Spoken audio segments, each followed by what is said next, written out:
In the heart of the Hawkeye State, short track racing has found a big-time stage. Iowa Speedway in Newton, Iowa, opened in 2006 with a vision from NASCAR champion Rusty Wallace. A 7/8 mile V-shaped oval inspired by Richmond Raceway, built to deliver side-by-side racing in multiple grooves from top to bottom. Since being acquired by NASCAR, this facility has grown into one of the sport's premier short tracks, hosting everything from O'Reilly and Truck Series battles to IndyCar thrills. And in 2024, Iowa's long-awaited moment arrived as the NASCAR Cup Series finally took on this bull ring, packing the stands and proving this place belongs on the big stage. 30,000 strong in the grandstands, campers stacked along the backstretch, and a racing surface that chews up tires and rewards the bold. This is short track racing Iowa style. Tonight, it's all about speed, strategy, and survival. The IROC Challenge Series Fast Laps 200 is next on Track Limits Network.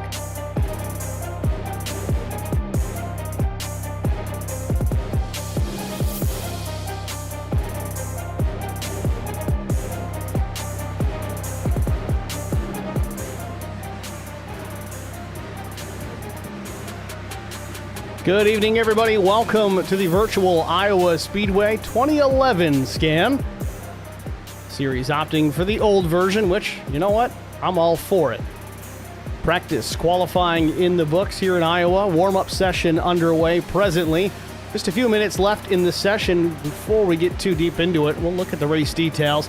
200 laps the distance tonight, 80% fuel on board, should be 68 to 72 laps on a tank of fuel. 4 sets of tires over the wall, no fast repairs, and 3 attempts at a green-white checkered finish. Weather-wise, 75 degrees, 26% humidity, clear skies, a 4-mile-per-hour breeze. Track temps also nice and cool, 74 degrees Fahrenheit. Should provide optimal grip for the competitors out there tonight. Zach Millett, the fastest time in this session, was fastest in practice as well. We'll get into the starting lineup here momentarily as we've got just over 2 minutes left in the session. But taking a look at things here, Zach Millett, top time, then it's TJ Majors, Brent Butler, Jonathan Cofield, Christian Strader, the top 5.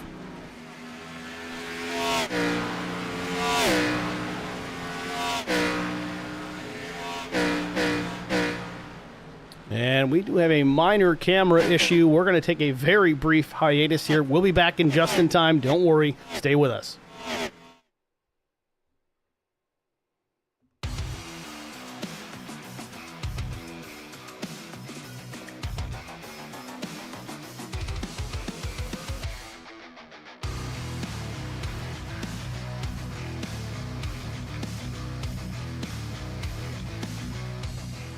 Told you it wouldn't be long. Minute and a half left in the session before we see the black and red flags. And we'll get right into our race session for 200 laps. Taking a look at the sponsors for this season. Fast Laps Open Hearts, the title sponsor of tonight's race. Also Meff's Shirt Shop, Coles County Speedway, R&R Racewear, Johnston Timbers LLC, 3 Wide with DJG, Charity Motorsports, and Care for Kids. Also want to take a look at the upcoming schedule, of course. Fast Laps 200 tonight here at Iowa Speedway. Next week's event, the Lady in Black 125. I hate to say this, but I'm going to be traveling for business next week, so we're going to have to tape delay that one. We're going to go back to that just for next week. And then we'll be back live on the 21st at Michigan for the Charity Motorsports 250. Then on to Charlotte, Talladega, Bristol, Vegas, Phoenix, Pocono, and Homestead. And don't forget May 5th, the All-Star Race at Atlanta Motor Speedway.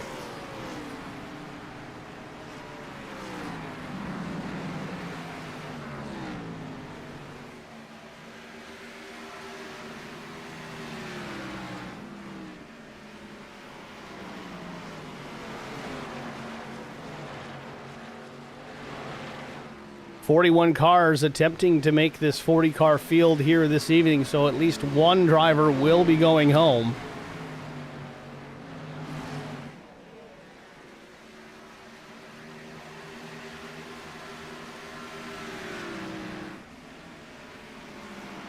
That's it. 10 minutes has elapsed for our warm-up session, so that'll do it.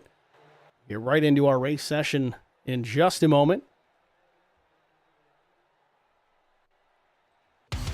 Take a look at our starting grid. On the pole position with a lap time of 23.349, it's the 3 of Brian McCann, flanked by Zach Millett, who down to the thousandths place ran the exact same time. iRacing only carries it so far, but McCann coming out on top. Very tight here at the front row. Row number 2, though, it's Kyle Campbell and Brent Butler. Row 3, it's Kevin McCann and William Tyndall. 4th row, it's Carson Quapple and Austin Beers. Garrett Johnston and Gavin Hinson will be in row 5. TJ Major starts from the 11th position. 12th belongs to Shane Haas. 13th starter, it's Jonathan Cofield. Jason Nilgis will be 14th. Daniel Dixon, 15th. 16th starter, it's Christian Strader. Adam Pettit will start from the 17th position. Chris Mefford, 18th. Adam Benefield, 19th. 20th, Steve Durbin. 21st starter, it's Casey Bentz. Slade Benish will start 22nd. 23rd belongs to Kyle White. Devin Aker, 24th. Chuck Sweeting, 25th. Neil Quick in the number 2 will start 26th. 27th starter belongs to Chris Harrison. Cody Wally, little brother of Chris Wally, will start 28th. 29th starter, it's Mike Koch. Josh Mears will roll off 30th. 31st belongs to Cameron Brownlow. 32nd, Doug Wysocki. 33rd, Timmy Schofield. Kyle Pendergraph, 34th. Zachary Kleek will be 35th. Kyle Hardy, 36th. Chris Quick, 37th. Chris Wally, 38th. Matt Moorman rolls off in his number 60 in the 39th position. And last but not least, Craig Bristol, shown in P40. 41st, Pete Ruzick. Pierce did not make the starting grid here tonight. Your starting grid here for the Fast Laps 200 from Iowa Speedway. Field already rolling here on one of 2 pace laps. Brian McCann rolling down the back straightaway.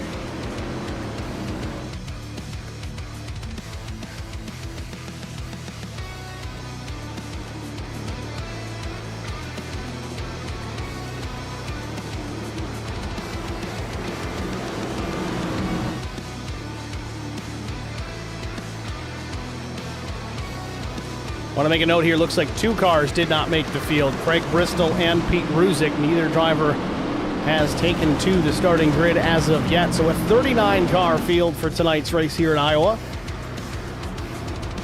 The battle that we're all waiting to see here, Brian McCann and Zach Millett at the front of the field. These guys have quite the history through iRacing. We'll see who comes out on top tonight. Race details, in case you missed it, 200 laps the distance, 80% load of fuel. That's 68 to 72 laps.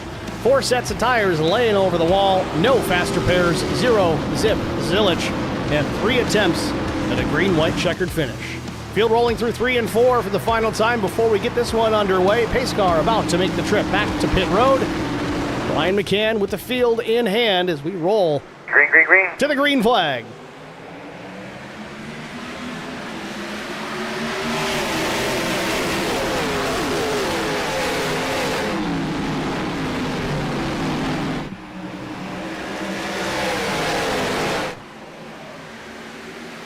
Millett and McCann still side by side into turn number 3. McCann low side of the racetrack. Zach goes way up top. Couple of lanes up top of the racetrack.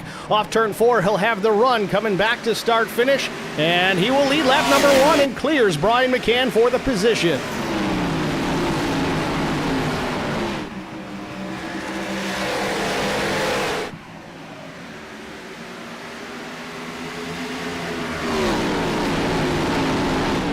Millett running a very high line right now here at Iowa Speedway.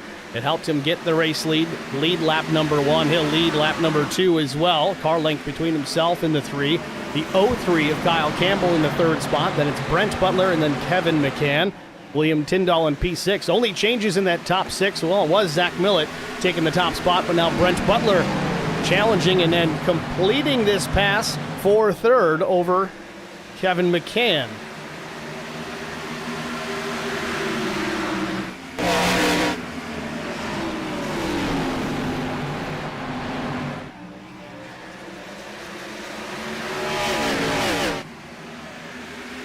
Butler clear now, takes the spot. Kevin McCann to 4th.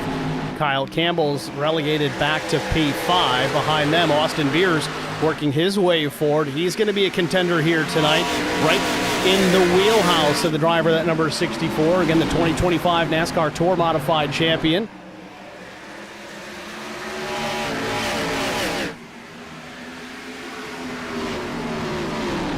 Beers around William Tyndall now, so Austin up 2 positions so far.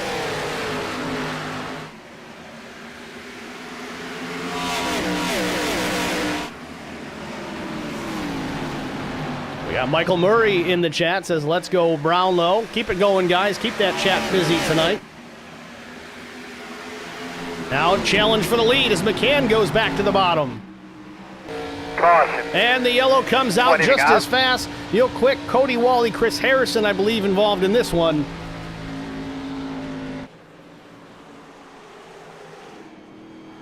Some trouble here off turn number 2. Real quick, able to drive away from the scene.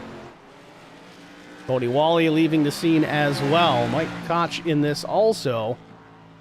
Might have got this one real late as he does have some pretty heavy damage and did decide to tow back to pit lane. Chris Harrison taking his time getting back to pit road as well. So that puts us under caution early here at Iowa Speedway. Let's take a look at what just happened.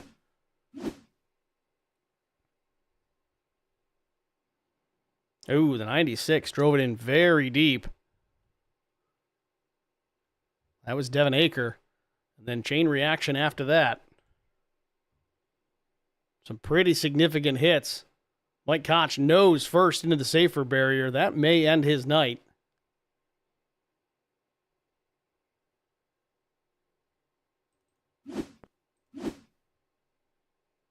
Devin Aker there on the green and black 96 just drives it to the bottom, really hammered the throttle down. Tried to force it in there low. Real quick, had this thing almost saved, but then Koch gets into the back, sends him up the racetrack in front of the 71 and the 51, Cody Wally. Some bent sheet metal early here at Iowa Speedway. So it was interesting to see as Zach Millett was getting pressure from Brian McCann just prior to that caution coming out. Tire temperatures up, tire pressures up. Might have made Brian McCann a little more comfortable behind the wheel of that number 3 machine as he decided to put on the attack on Zach Millett. See how this next restart goes.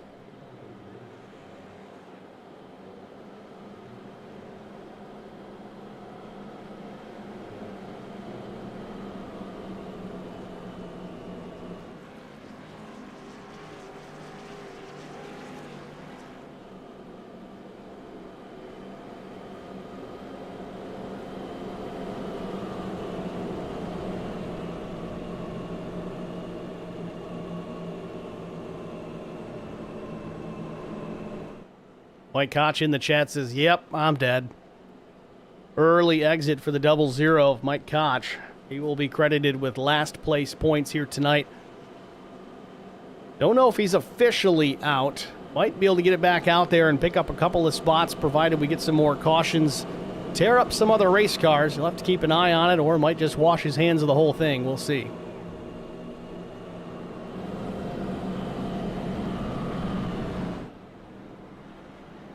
Coming around turn 4 here. Should get the 1 to go signal as they cross start finish.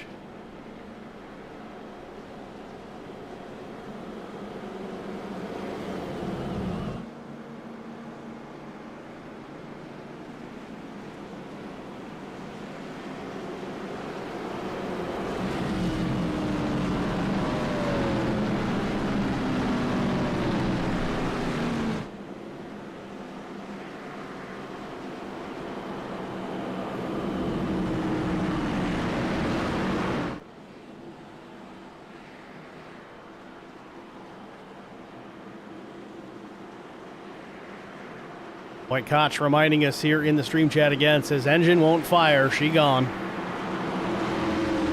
Pretty hard hit to the nose, the 00.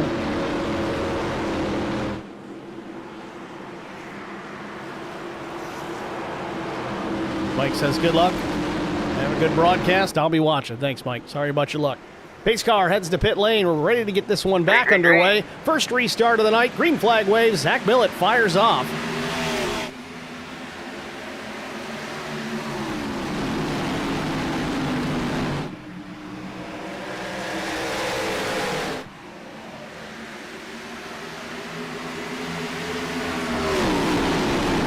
Austin Beers now all the way up into the 5th spot.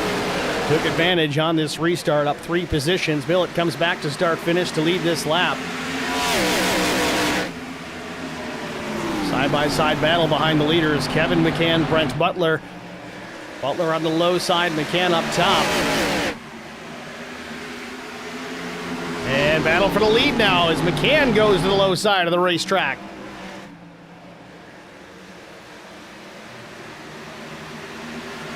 Billett utilizing that high lane still off turn number 4. Usually fires right off corner exit, able to drive back around the 3. McCann going to have to change up his line here a little bit. He's going to try it again on the bottom, though, and see what he can do with the 3-1 machine of Zach Millett. Man, you see Zach just powers around. Now Kevin McCann to the right rear of brother Brian.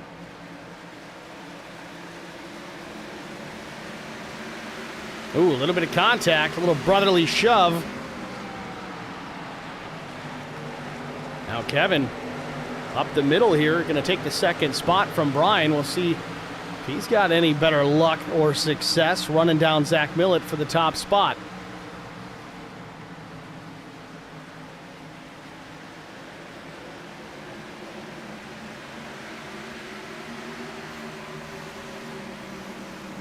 Kevin down low, just like brother Brian was attempting previously, but Zach still a lane to lane and a half up off the bottom, at least in turns 1 and 2. Almost 2 full lanes off the bottom in 3 and 4. Really has a good drive out.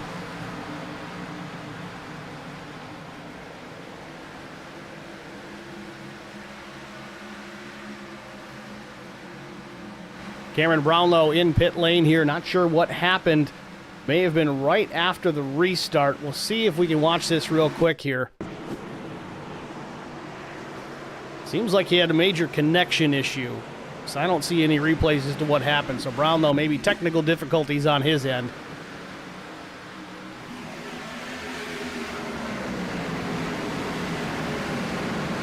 Three distinct lanes. We talked about that in the open, how this place has options as far as where you want to place the race car. Top 3 drivers all utilizing different parts of the track. Billett now low to the racetrack. Takes away the lane from Kevin McCann. McCann now up the racetrack off turn number 2. Billett still in charge. Just a car length and a half back to the 33. And then you see, man, it's got to entice the guys behind the 31 there to really hammer down and try and get to the inside of Zach Millett. But he's taken that high lane on purpose. He's really got a good exit. Curiosity, though, is can he maintain that throughout the course of a long run? Can we expect 68 to 72 laps on a full fuel run? Granted, we're going to extend that a little bit here with this early caution.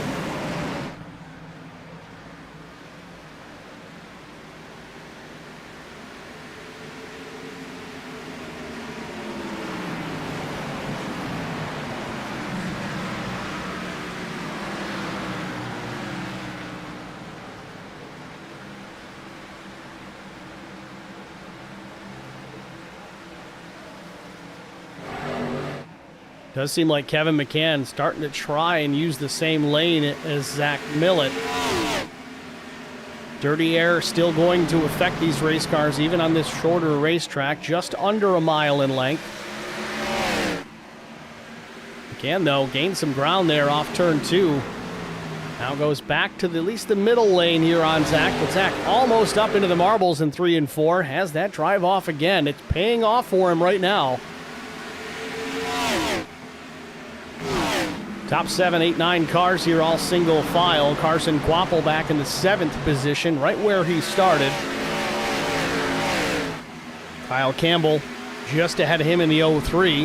As Quapple makes a look to the bottom of the racetrack.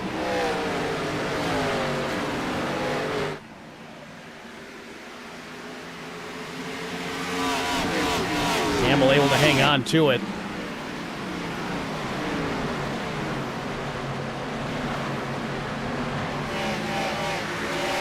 William Tyndall, Adam Pettit.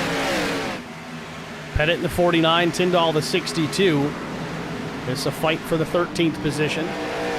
Here comes Adam Benefiel in the 41/0 machine.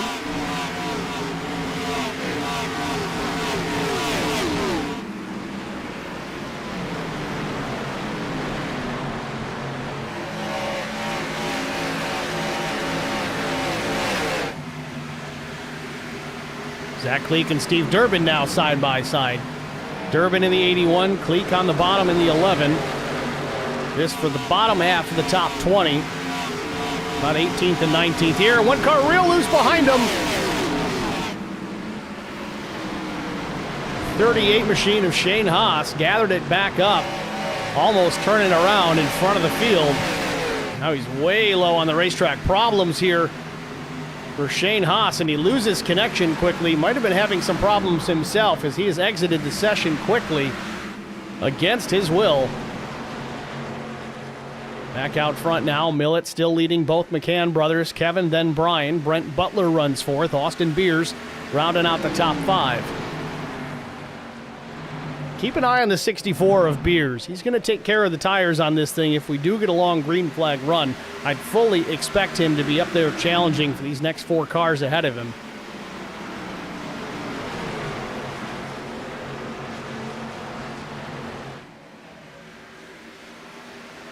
Beers using all the racetrack out of turn 2.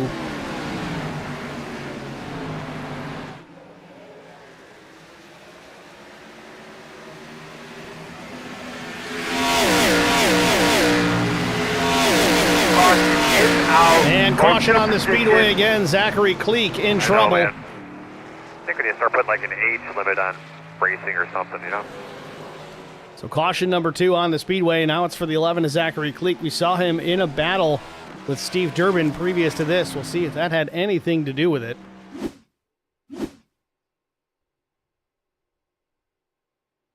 Cleek way up the racetrack.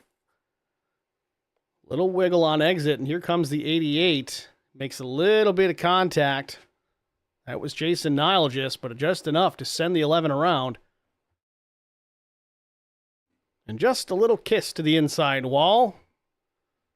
Superficial damage, if anything, for the 11. Maybe a little bit of anger and pride.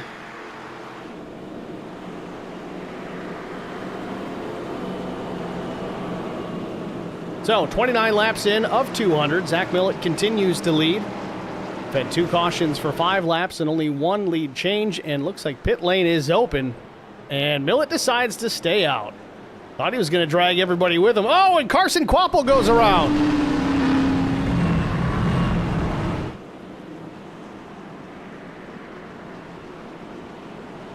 With that bit of a fake there, caught a lot of drivers off guard.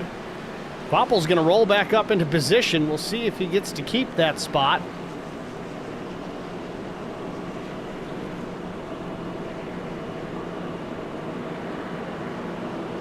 Take a look at it just a moment ago. This was coming to pit lane. Everybody jumping on the brakes, coming to pit lane, and then, nope, never mind. Oh, Kyle Campbell there got to the outside. We'll back this up a little further and watch it from the tower.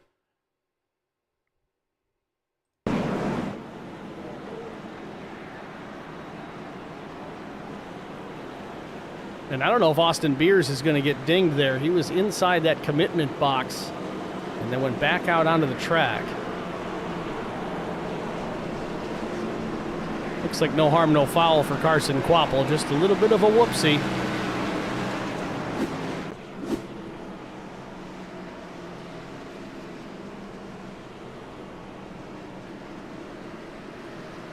Pace car lights are still on, I believe. Indeed they are, so we'll go through. Look at our top 10 here. Zach Millett continues to lead. Kevin McCann runs second. Brother Brian McCann in third. Brent Butlers runs fourth. Austin Beers in the number 64 in the 5th position. He's made his way up 3 positions. Carson Kvapil, after a near miss there, coming to pit lane, or better yet, not coming to pit lane. He runs in 6th still. Kyle Campbell in 7th. Garrett Johnston runs 8th. TJ Majors up a couple of spots in P9. Christian Strader runs 10th.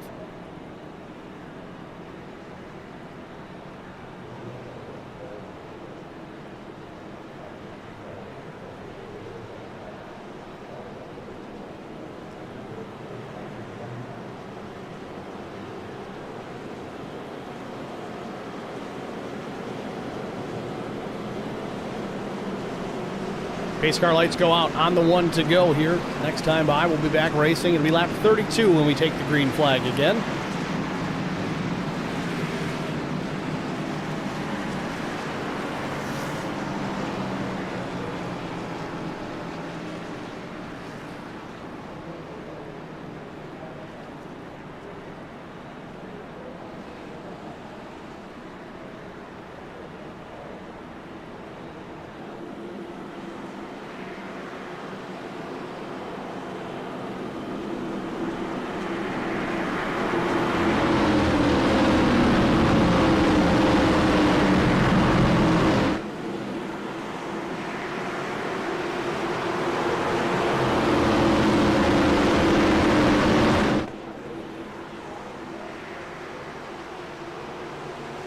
flag. Green back in the air.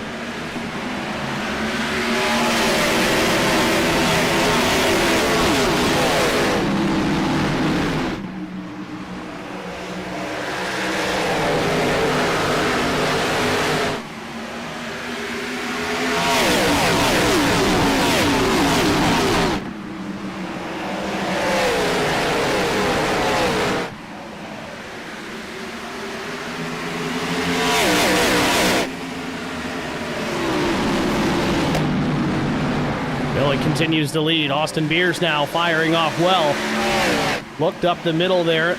Tried to get in between the brothers McCann.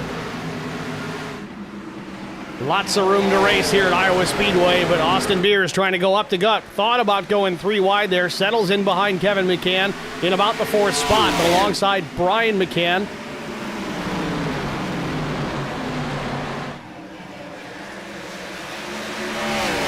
Millett with a lot to look at in the rearview mirror. He's got to pay attention to what's out front.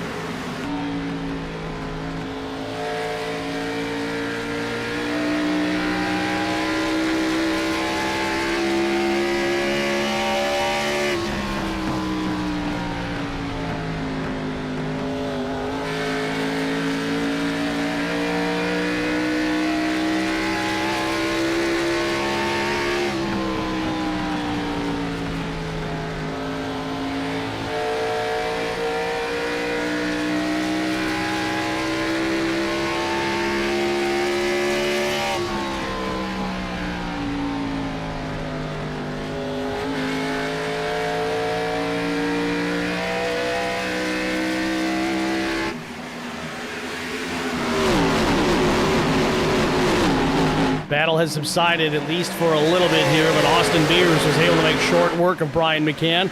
Moves himself up into the 3rd position behind Kevin.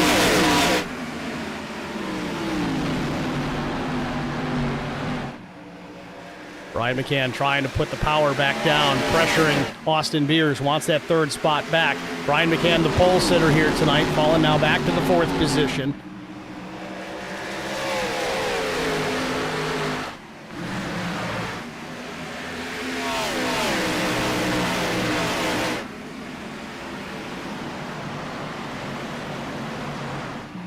Oh, a little bit of contact. Austin Beers up the racetrack, going for the 2nd spot on Kevin McCann. Kevin now back to the bottom of the racetrack. Neither driver wants to give here, but Austin Beers up to the top side, finally gets clear of the 33. Now sets his sights on Zach Millett.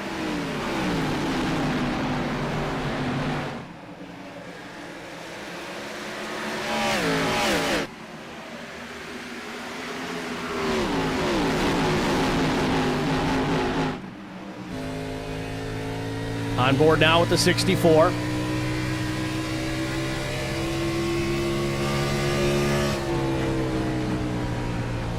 We got Shady Acres in the chat. Says, here we go, Kyle Hardy in the 35. Kyle Hardy running back in the 28th position. Up 8 positions, though, quietly working his way forward.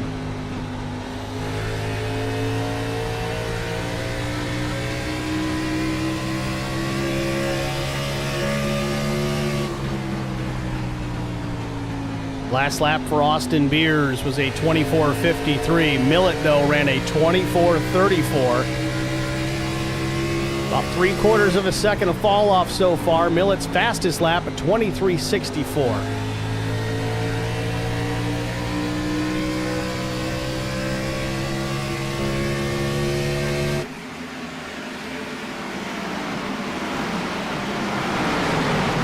A little bit deeper in the field, just outside the top 5. TJ Majors in the 6th position, ahead of Brent Butler. Butler with Garrett Johnston to his inside. Gray and green, number 15.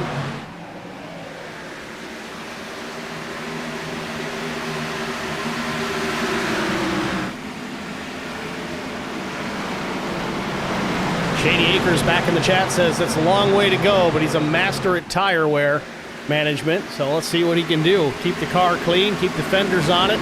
Maybe he'll be there at the end. Almost quarter distance here at Iowa, so he's got plenty of time.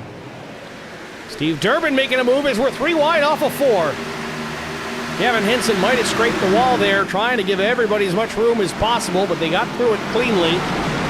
Durbin and Johnston. Durbin making waves here, moving towards the front. Now alongside Brent Butler. This would be for the 7th position. Still side by side as they go down into turn 3. Gets clear of Butler.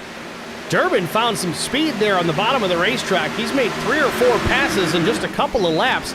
Now right there behind TJ Majors and Carson Quapple, and keeps it on the low side. Now alongside the 6th and looking for more.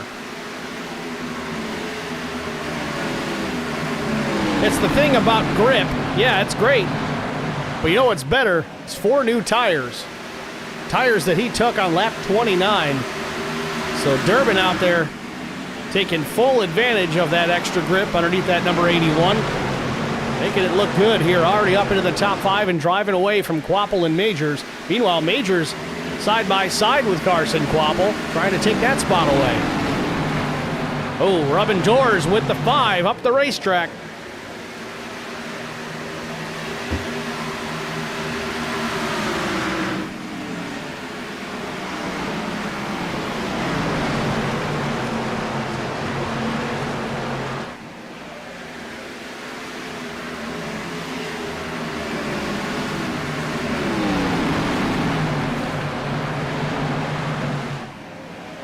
Meanwhile, John Cofield in the 11th position, quietly working forward alongside Gavin Hinson. Hinson in the black and white number 39. Christian Strader behind the both of them in the number 29, the orange and yellow machine.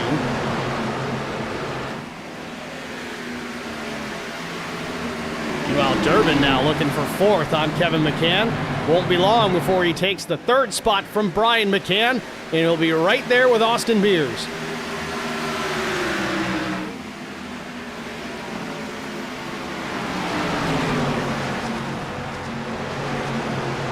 Zach Millett, meanwhile, has stretched his lead out to 1.7 seconds.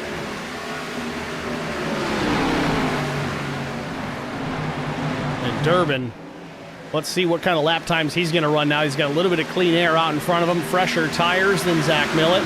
The deficit 1.6 now that Durbin's up into P2.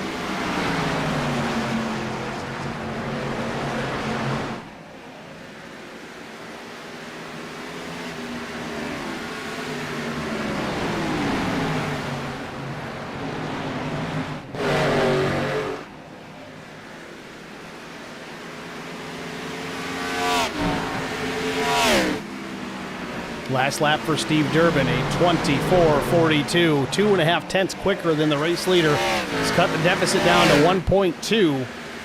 Battle now for 3rd, Beers and McCann.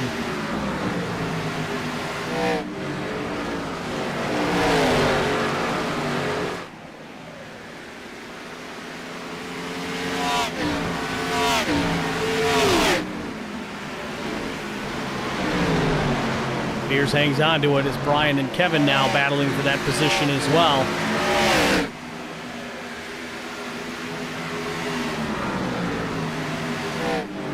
Meanwhile, Carson Quapple has fallen off a little bit here. He's back to 7th, in danger of losing that position to Cofield here in a moment.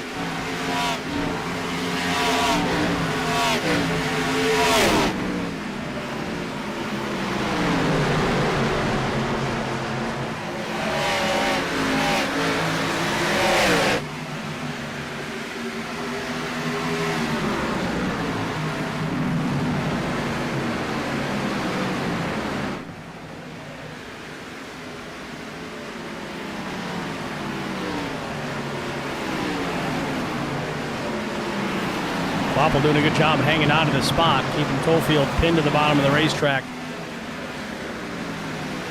Gives him a little bit more room to open up the wheel, but Cofield didn't catch on in time.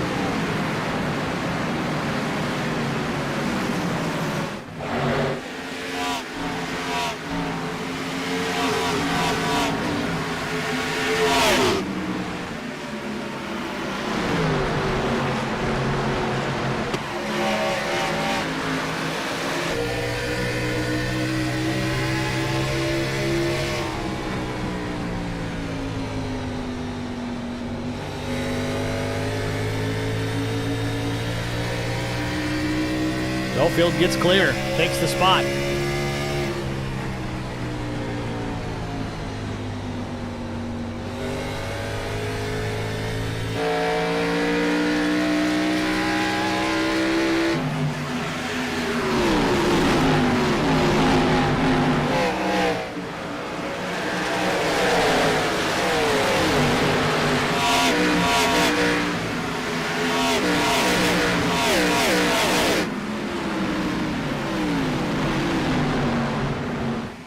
Back out front, Zach Millett continues to dominate here at Iowa Speedway.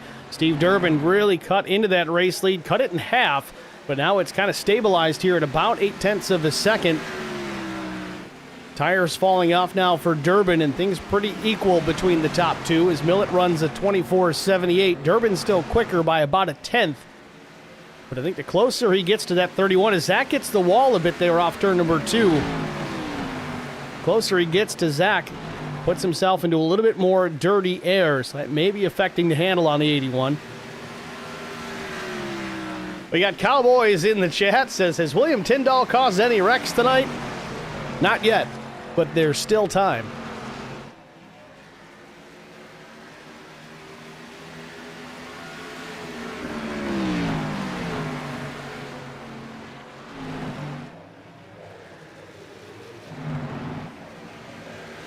Austin Beers still hanging tough in the third position. Brian McCann, though, back to the back bumper of the 64.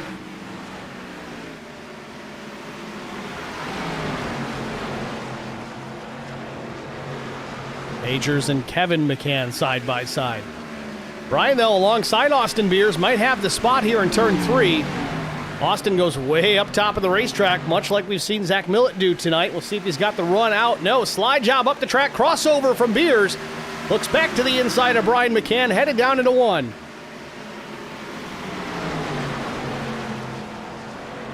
Beers can't slide it up the racetrack in front of the 3 just yet, but still alongside. Better exit for Brian McCann. Beers will have to tuck in the tire tracks of the 3. Try it again. Meanwhile, TJ Majors with his hands full trying to get around the 33.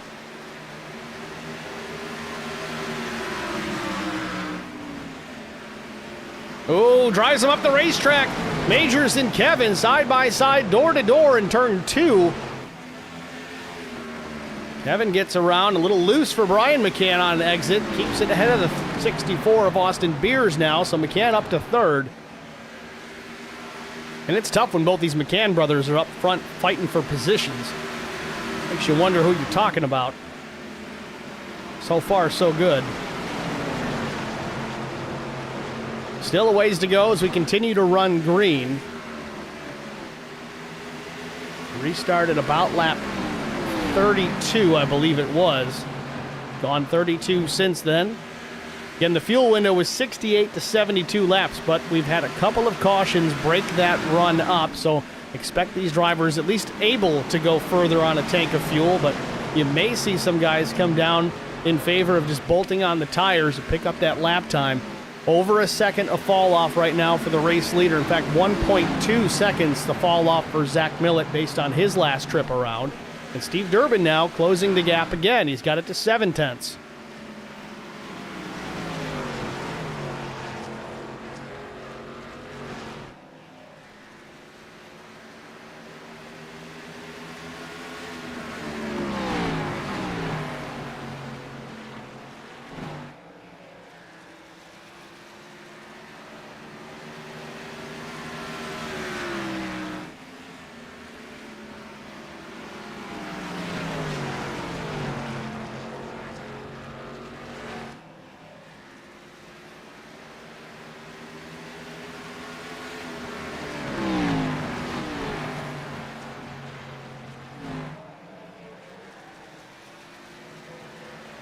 Millett able to just find another gear here, starting to put distance back on Durbin again. Was a 10th quicker the last lap. Still just under a second the advantage for the 31.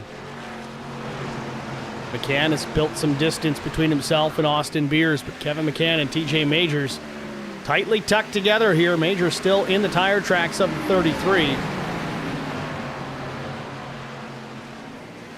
Old Tom Janikowski in the chat again. Thanks for checking in, Tommy. I feel like Tom's here every single broadcast here at Track Limits Network. Really appreciate that. Helps us out with the viewers.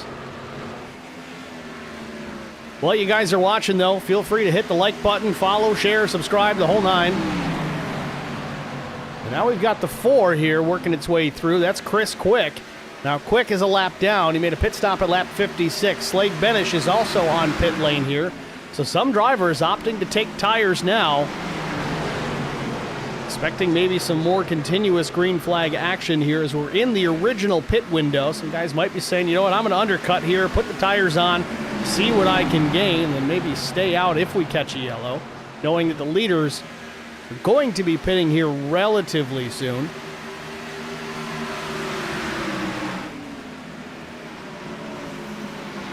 Millett now really stretching the lead now, 1.3 seconds over Steve Durbin. So no pressure for the 31, at least for the time being. Durbin still in second. And quite a ways up, even on Brian McCann. Almost 2 seconds ahead of third place.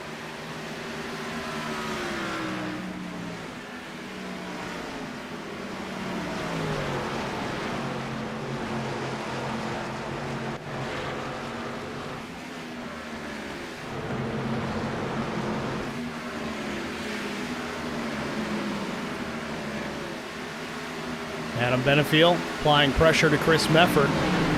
These guys can't get away from each other. They were in each other's doors quite a bit as of late. Might see more of it now as Benefiel still tucks in behind. Daniel Dixon in the 92 in behind them.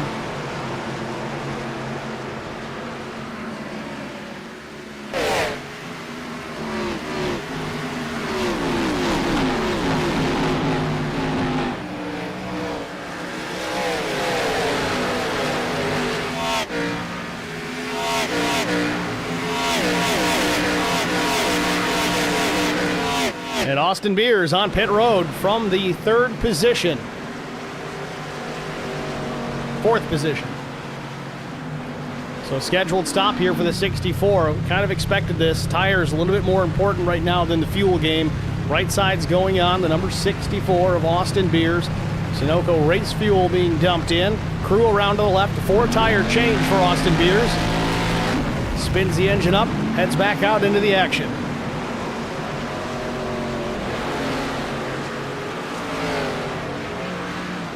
Brian McCann now headed to pit lane. Real shallow entry into that pit stall there. He had used every bit of racetrack to that inside wall.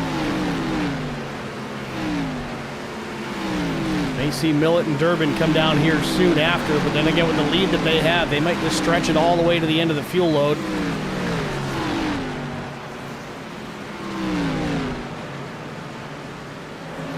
Kevin McCann now also on pit lane as Brian stops in his pit box.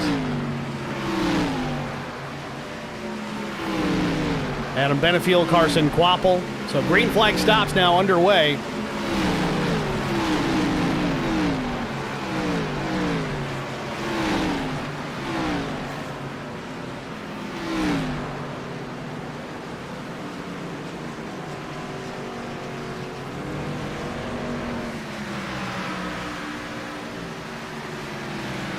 Zach Millett takes it from the race lead.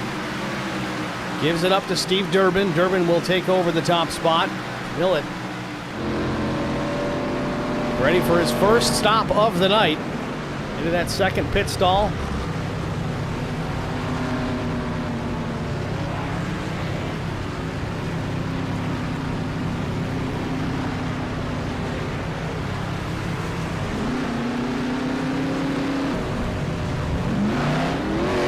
.15 for Zach Millett. He'll head on back out.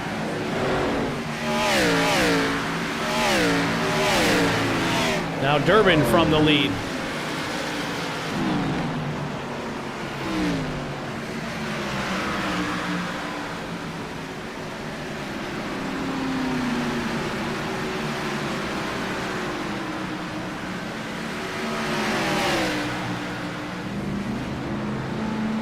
TJ Majors inherits the race lead. Cofield to second. Mormon, Hinson, Tyndall the top 5. Not for long. Majors now peels off. He'll come to pit road.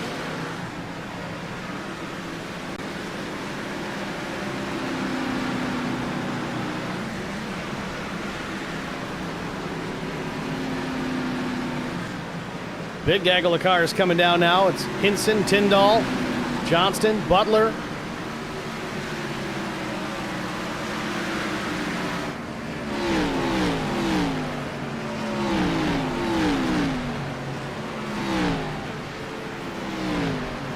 4 tires and fuel for the 6 to TJ Majors. Now Matt Mormon, the race leader.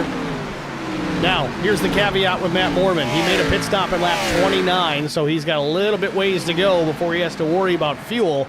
He's likely going to stay out there, cross his fingers, maybe catch a caution. He'll pick up all of that track position, and it might, just might be enough to drag everybody else back down pit road. If not, he'll come out. Yes, he'll lose the track position in that cycle, but he'll be back there with a little bit fresher tires than everybody else. You saw how beneficial that was for Steve Durbin. Could do the same here for the 60.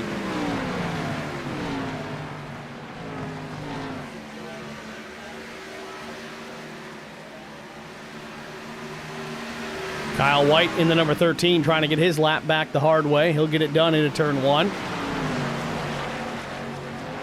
Zach Millett will be the next to try and get a lap back. Again, these pit stops happening under green flag conditions. Track only 7/8 of a mile. You're going to go down a lap. So Zach wants to get that position back, as he just does. Puts him on the lead lap in a good position here if the caution were to come back out, or the remaining cars come and complete their green flag stops.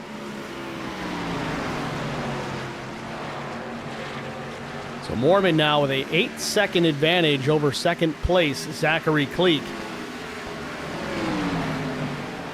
It's about a third of a lap.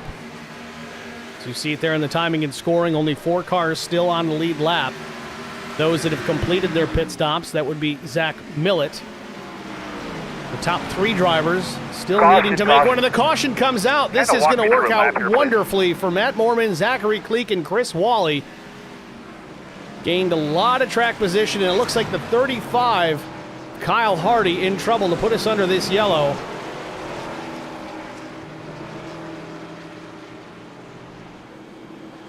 So Brian McCann in the lucky dog position at the time of the caution. We'll see how many wave arounds we end up getting.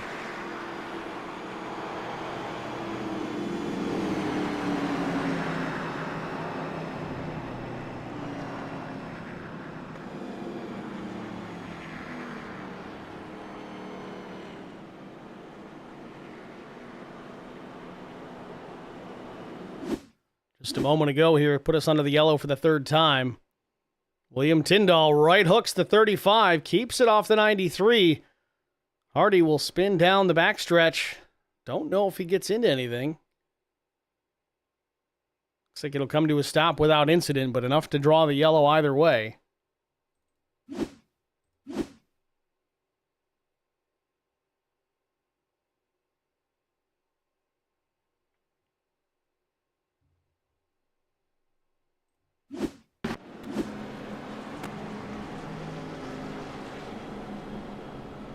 So Zach Cleek, Matt Mormon, Chris Wally on pit lane under the yellow flag instead of waiting until it was time under green. Should get them into a decent position for the restart.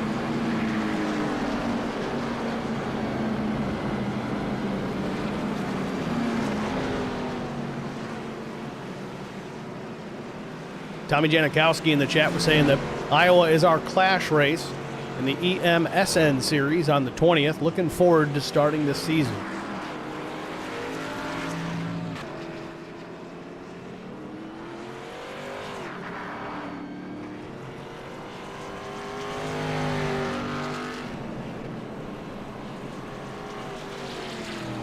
So as Millett was able to get back on the lead lap prior to the caution coming out, he'll inherit the race lead. Now he made his stop lap 104, sorry, not 104, lap 77 as we work lap 87.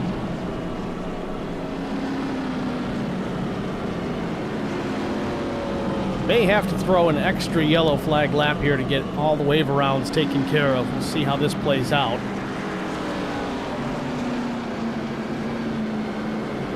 I'm not 100% certain, but it looks like Tyndall might be going to the back. Or just trying to get in line, either way.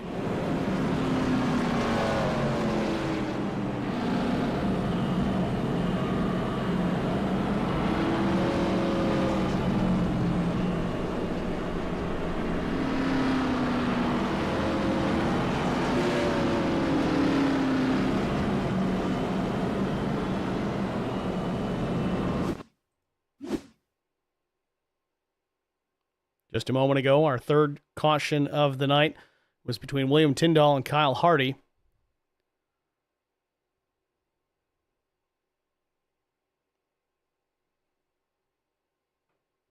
Everybody doing a great job getting checked up and not collecting anybody else.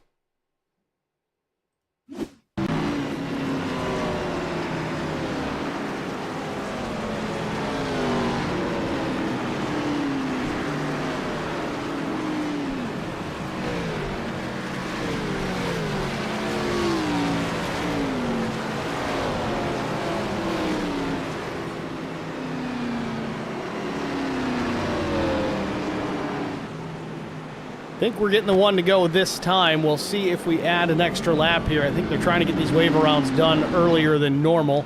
Typically, we wait till we're on the one to go. Seems like the race admins may have executed that a little bit sooner than normal, trying to save from having to go an extra lap. We'll see if we can get everybody lined back up in time.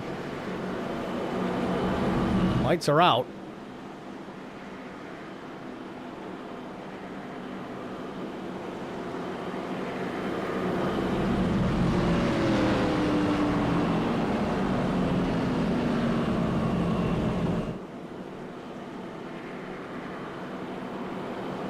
We got FCR Timmy 5603. Can't we just use names? Says, as a Rusty Wallace would say, that Zach Millett guy has a fast hot rod tonight. Certainly does. Been pretty quick so far all season. 3 wins to this point. Trying to get number 4 tonight. Ken Couch in the chat says, hey, Steve, dang, I'd be 15 laps down with this field. Pretty stout bunch right there. Definitely a good group of drivers front to back here in the IROC Challenge Series. Putting on a good show here tonight at Iowa. Pace car is in. Green flag back in the air.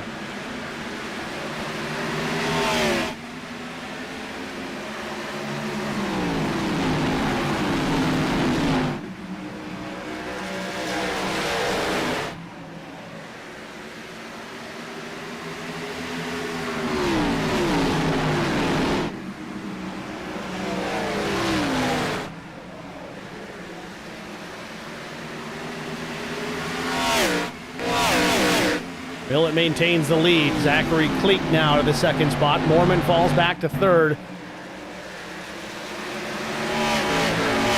13 to Kyle White, not on the lead lap. Mormon hanging on to the third spot. Chris Wally shown in the 4th position. Oh, Mormon catches the wall there off 2.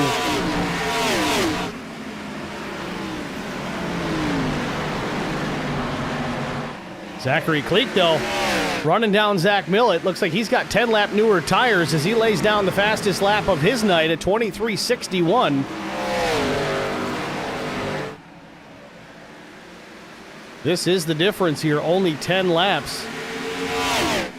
Cleek able to hang with Millett, not able to complete the pass just yet, but he'll change lanes up the racetrack.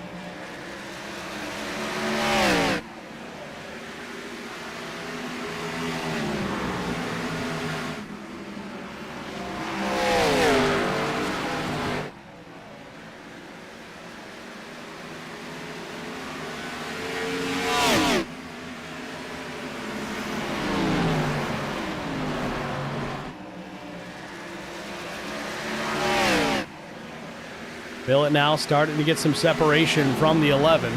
Meanwhile, Matt Mormon holding his own in the 3rd spot. Chris Wally 4th. Another big wiggle out of the 60.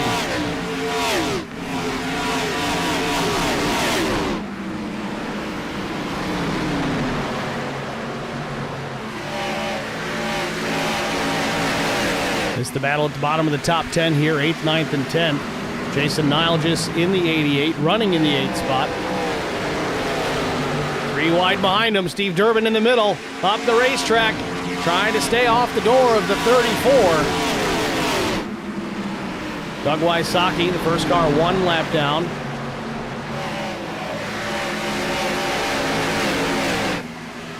Correction, he's 34th? No. 30th. He's not the first car, 1 down. Garrett Johnston in the middle now.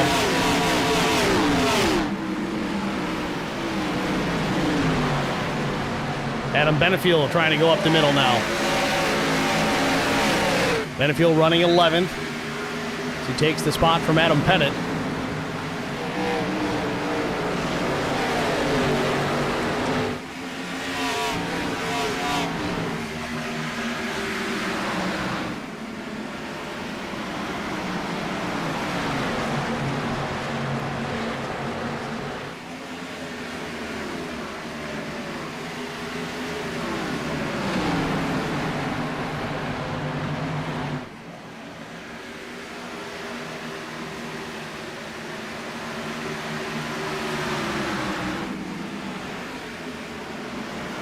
A lot of lead lap cars mixed in with some lappers here, so it's a little tough with the timing and scoring. Just keep an eye out on the left of your screen for the driver and the number. Match them up. You'll figure it out from there. Tim Schofield, though, one of those lap down cars in the mix. Schofield running in 27th. So he drives in behind TJ Majors. Majors in the 7th spot.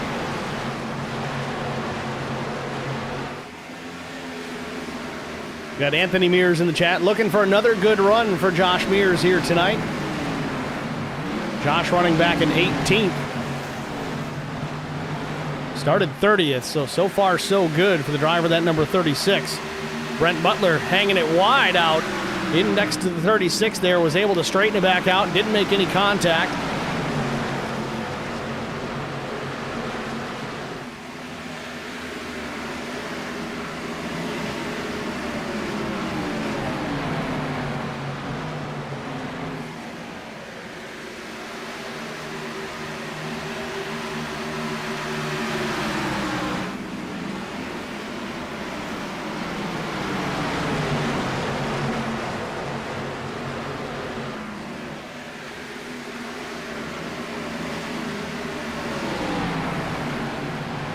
Keep an eye on Adam Benefiel. He's shown the 41 in the timing and scoring. This is one of the drivers a little flip-flopped as far as that goes. Shows the 0 on the door, but he's working his way up now into the top 10 in the 9th position. Trying to get 8th here from Garrett Johnston.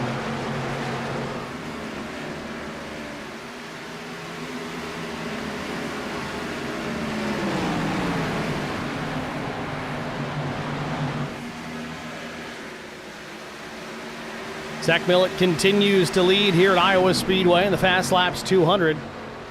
About 6 laps past the halfway point here tonight. We're going to step aside, get our track limit side-by-side break out of the way. Stay with us. We'll be back after this.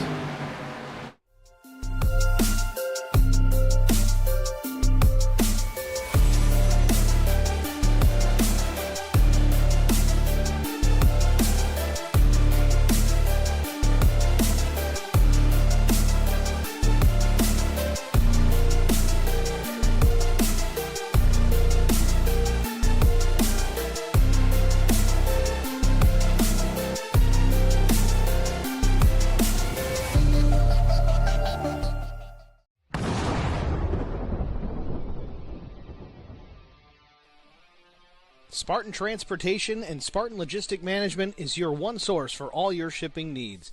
53-foot dry van shipments, auto transport shipments, full-service in-house brokerage, drop-lot facilities, just-in-time deliveries to all auto manufacturers, facilities in St. Louis, Missouri, Kansas City, Missouri, and Indianapolis, Indiana. Spartan Logistics, LLC, proud sponsor of the IROC Series, Kyle Steffens, UMP Modified and Silver Crown driver, and Gordy Gundaker, World of Outlaws late model. Visit us at spartan-logistics.net or find us on Facebook.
Need insurance coverage that's built for speed? Frank Yea's office in South Charleston has your back. Whether you're blazing down the highway, protecting the home you've built, or setting up a legacy for your family, we've got the coverage you need. Auto, home, life, fast, simple, and made for you. Scan the QR code on your screen now to explore all our services and start a free quote today. Lock it in, save it for later, or call us at 304-744-7700 to get started.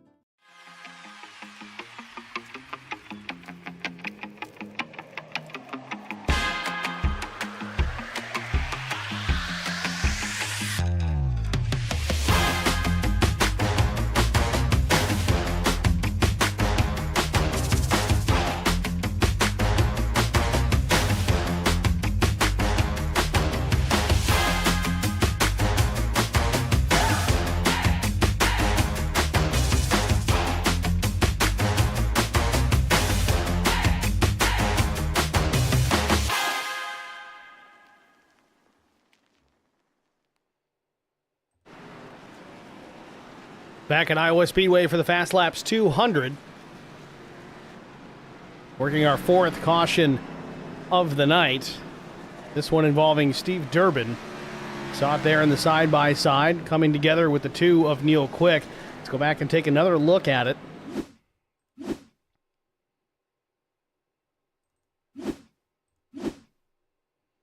Neil on the outside. They were three wide there with Cofield on the bottom. Banging doors there in the top two lanes. And then Durbin coming up the racetrack, thought he was clear of the two, but makes contact. Kind of right hooks himself there up the racetrack. Hard impact for the 81. Might be a night ender for Steve Durbin.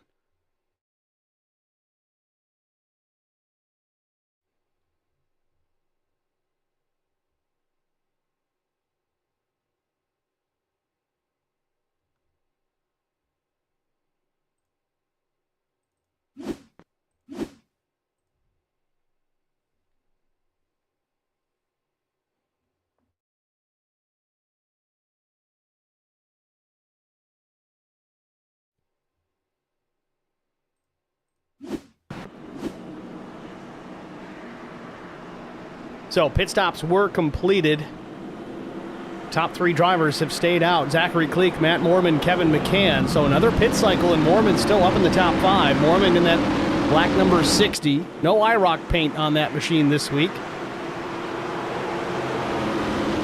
We're ready for the restart.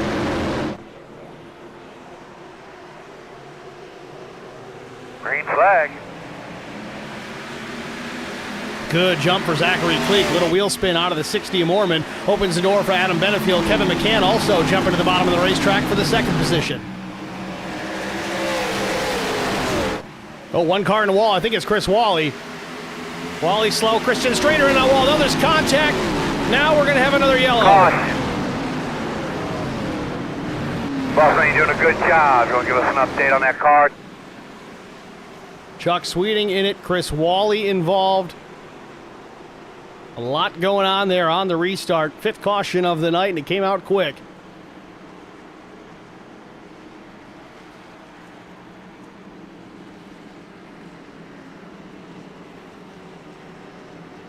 We'll just watch it from the restart here in real time. Just keep an eye on the 51. It's a big stack up in the outside lane. I don't know if Wally missed a gear or spun the tires, but they got through that part of it okay.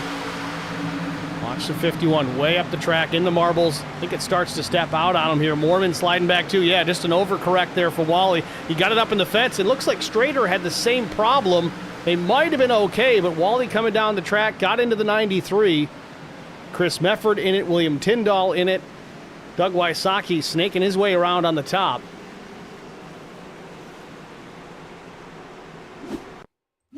Watch it from a little wider angle here from the blimp.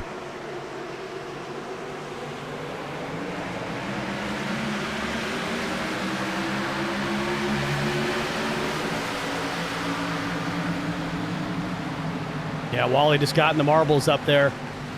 Saved it almost, but overcorrect. Tank slaps it up the track. Strader did the same. Then everybody else is going to come piling in here. Quapple did a good job to miss it on the bottom. But the opening closed at the bottom of the racetrack as Tyndall gets in it.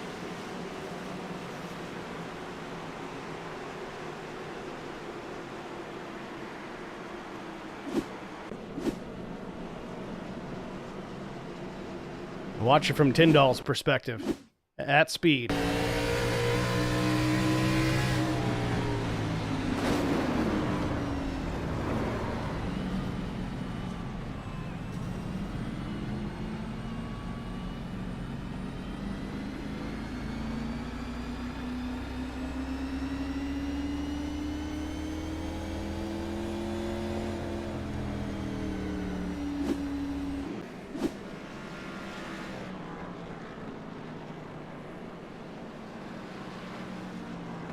Slade Benish, let's watch it from there because he's the one that came in and kind of sideswiped Chris Wally here. Let's watch it from his perspective.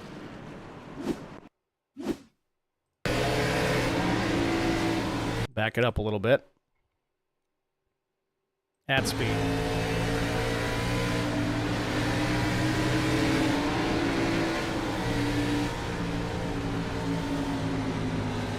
Able to drive away from it, but there's probably some right front damage on that number 93.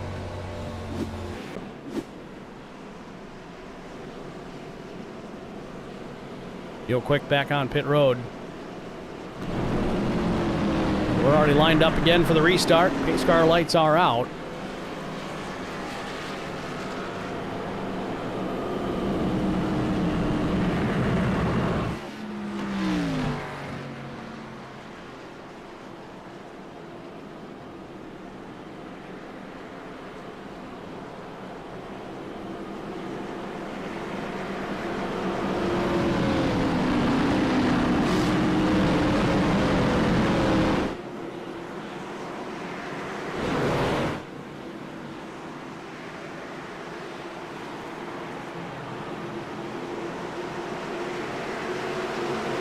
Green flag, green flag.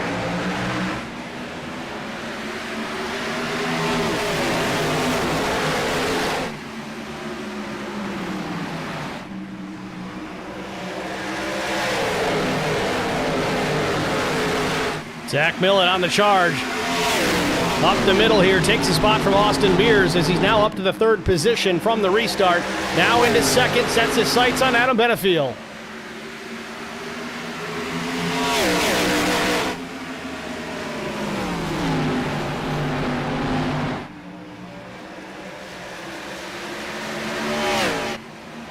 Oh, trouble. The 92's around and the caution's out again. Dan Dixon, I don't think he got into anything, but got crossed up off turn number 2 in front of traffic, and the yellow is out again. So Dan Dixon in trouble here, shown in the 27th position. Started 15th here tonight.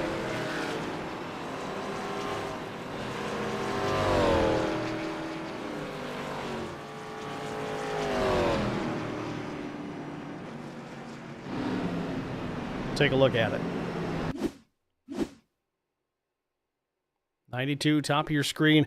Just loses it on entry. Maybe a little bit too much rear brake. It comes around. Almost had it saved. Dirt tracking it. Still doing it. Go. Oh, Gavin Hinson gets into him just a touch. And now she's not going to get saved. So round it goes. Sitting broadside. Lucky to not collect anybody else.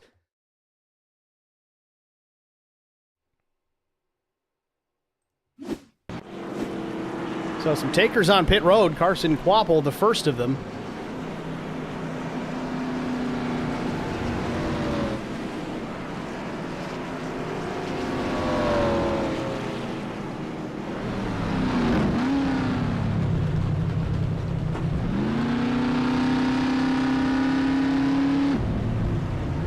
Just a quick fuel up for the 5. Same story for just about everybody behind him, with the exception of those getting some repairs made. Not a bad call there for Carson Quapple, though. He was deep enough in the field. Might as well come in and top it off. Not quite in that fuel window just yet. But getting close. Again, a full tank of fuel should get you about 68 to 72 laps on a full green flag run. Still think tires are a little bit more important, but if it comes down to a fuel mileage race at the end of this thing, you're going to want every drop.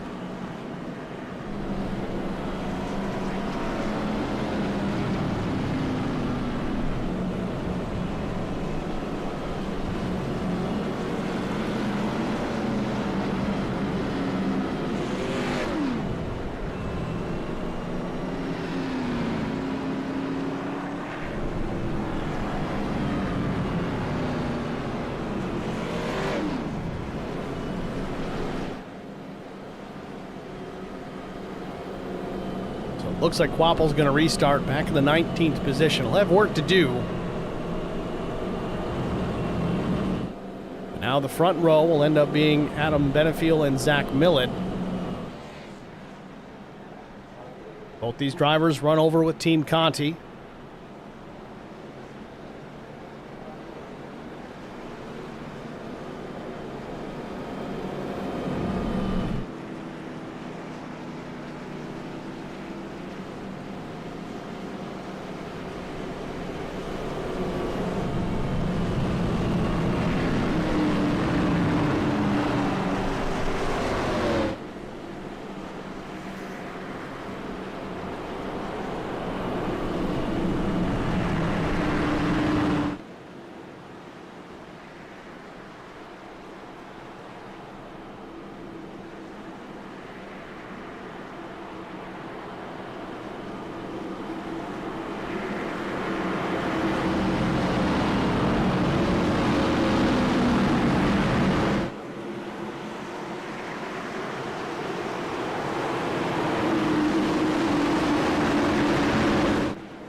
Green flag.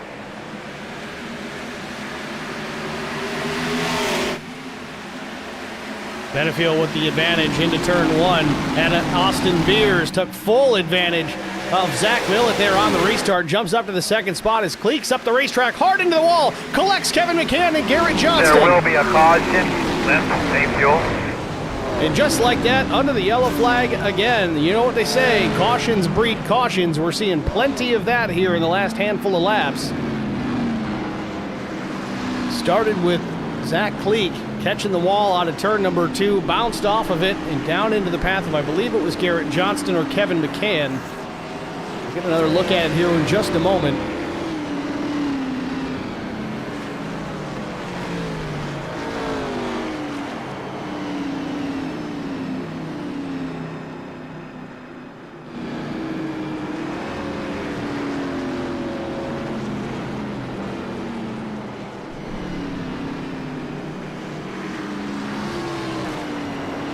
Here we go.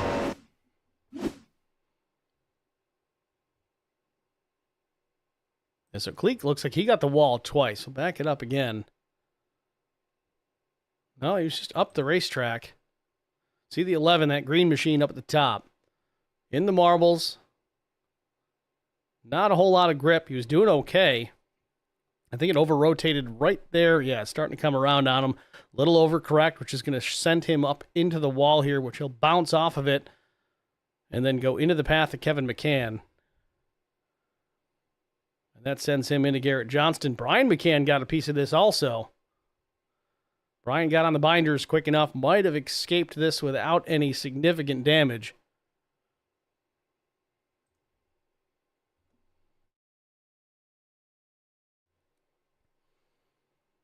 Oh, Carson Quapple gets a big chunk of Cleek there at the end of it, unable to avoid the 11.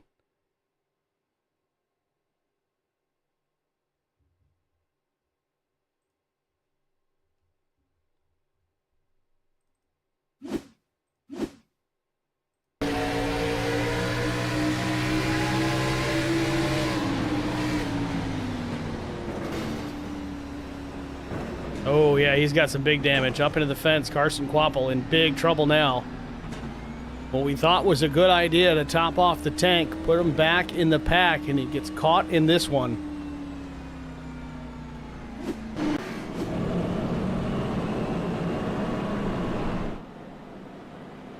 So now the tables turn just a bit, because now Austin Beers will restart from P2. Zach Millett in the third position. We'll see if Zach can pay back the favor here and take advantage. The second place machine on the restarts, at least here in iRacing, at a pretty significant disadvantage. Obviously do not want to beat the leader back to the stripe for fear of getting a penalty, so you kind of have to wait and react on the leader, whereas Millett can kind of time his. As long as he doesn't get overly excited over it, he may be able to take advantage and take that second position back from Austin Beers.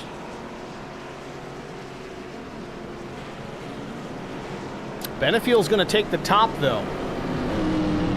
So this actually seems like it may hurt Millett a bit. Now, Benefiel knows how good Millet is. These guys race together quite a bit, not just here in IROC, but also in officials every single week. Work together on Team Conti. Doesn't want to give him too much of an advantage here because he knows he's going to be a contender. Austin Beer is certainly no slouch either, but he's given Austin the bottom here. Looks like TJ Majors, though, will start to the back bumper of Adam Benefiel as we get set for another restart here.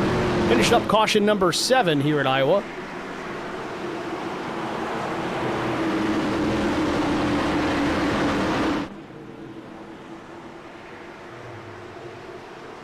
Green flag.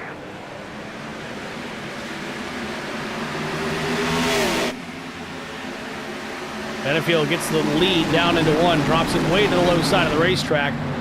Cuts off the 64. TJ Majors now around Brian McCann. Hangs on to now the 3rd spot. McCann clears Zach Millet.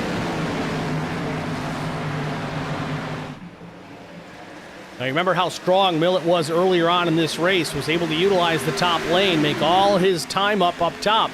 McCann was pinching him down there. Wasn't able to get any kind of momentum on corner exit. Now that Millet tucks in behind the 3. He's got Adam Pettit knocking on the back door, but now single file down into turn number 3. We'll see if Millet goes to the top, and he does.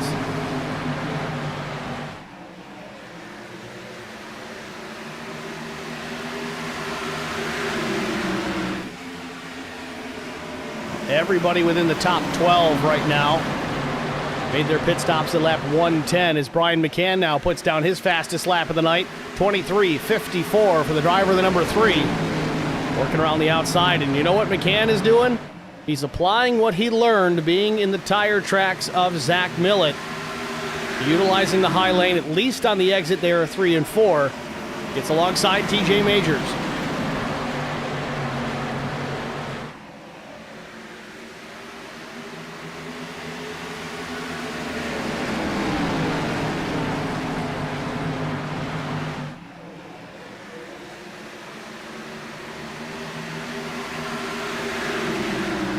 Majors able to hang on to the 3rd spot. Benefiel still with the lead over Austin Beers. First lap's really led here this afternoon, this evening for Adam Benefiel.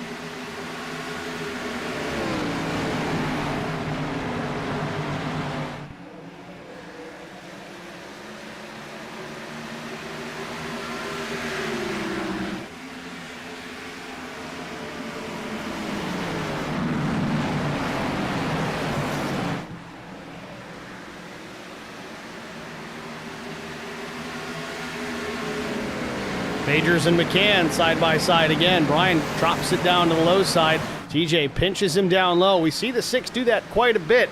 It's a great way to try and defend the position. Keep that guy on the low side right down to the bottom. Don't allow him to open the wheel. Kind of take away that momentum on corner exit, and it pays off for the time being. Meanwhile, real loose on exit there for Brian McCann. Hangs on to it, but now he's got Millet all over the back bumper. Adam Pettit closing in 2. Pettit in the 49.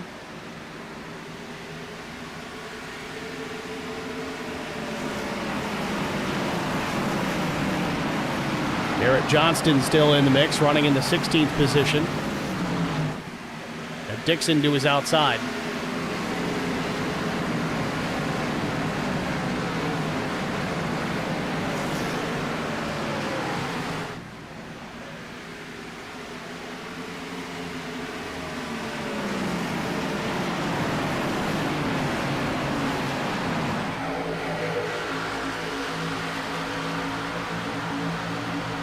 Little wiggle out of Majors and Millet, but Millet carries the run, never lifted, gets almost all the way alongside Brian McCann.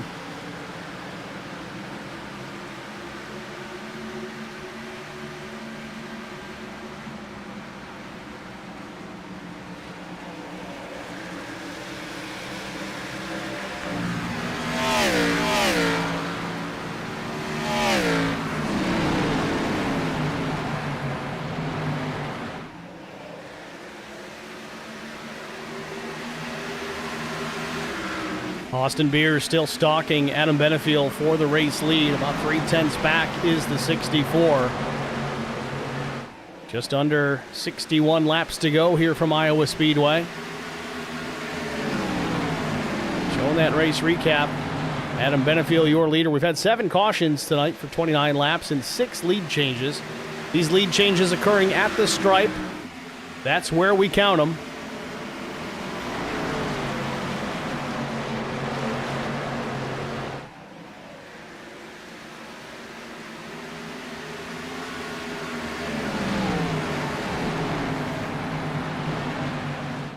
Caution. And caution's out again. Bossman, you're doing a good job. You want to give us an update on that car? Cody Wally in trouble again, and he's come straight to pit lane.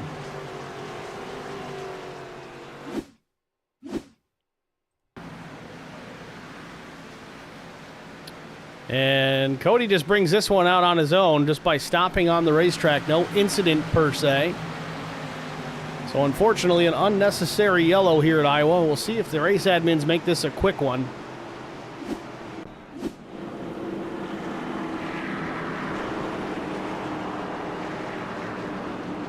While we've got the time, let's take a look at the sponsors again for Season 11. We got to fix that graphic.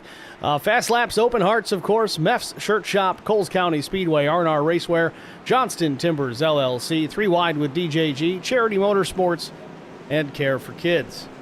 Pit lane open, and the leaders are on it. Nile just stays out, though. Adam Benefiel, Austin Beers, Majors, McCann, Millett, and company all on pit lane here, working caution number 8.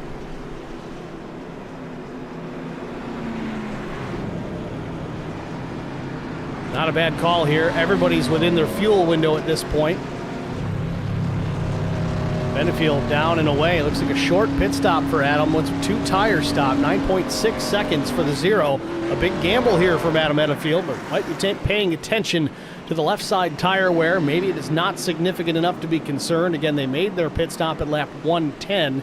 That put them at about 90 laps or so, maybe a little bit less all the way to the green flag on those left sides. We've had some cautions to interrupt that. So not all of those laps, of course, in anger.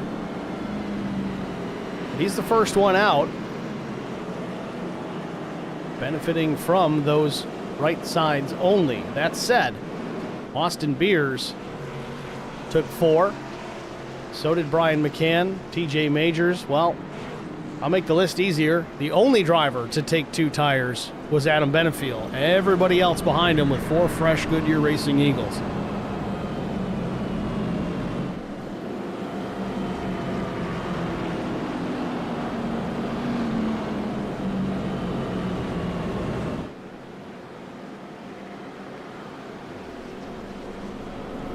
So the drivers that have stayed out: Jason Nilgis, Daniel Dixon, Matt Mormon, Chris Quick, Kyle White. Your top 5 right now out there on older tires. Nilgis' last stop was lap 110. In fact, here, we'll pull it up right now and take a look at the graphic. The number indicated in the bar there, it's laps since their last stop. Again, it's a little deceiving. We've had some caution laps to interrupt a lot of that.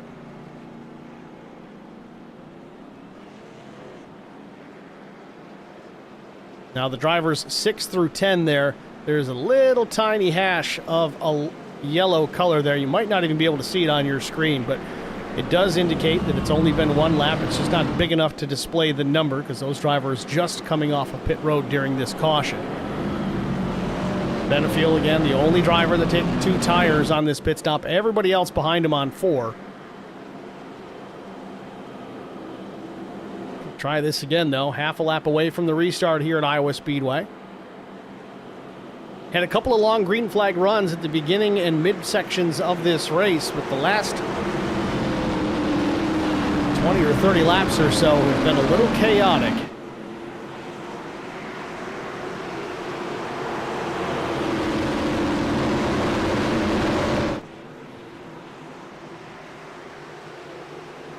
Green flag. Green flag in the air, and Niles just fires off.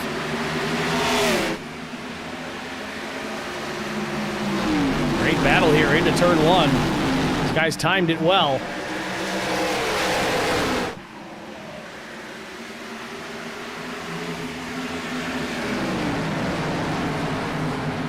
Austin Beers quickly up into the 3rd spot alongside Matt Mormon.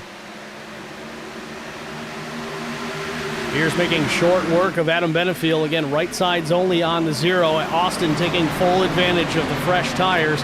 He's now in contention here for the top 2. Settles in behind Jason Nilgis. Dixon continues to lead.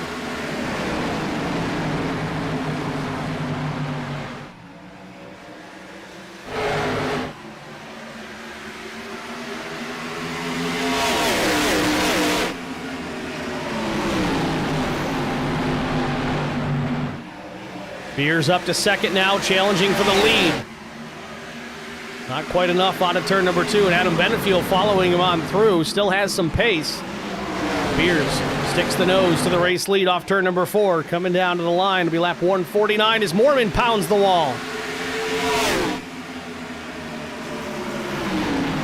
Dixon doing a good job trying to hang on to it, but it won't be enough as now Benefiel will jump to the second spot, or at least try to. Beers takes the race lead.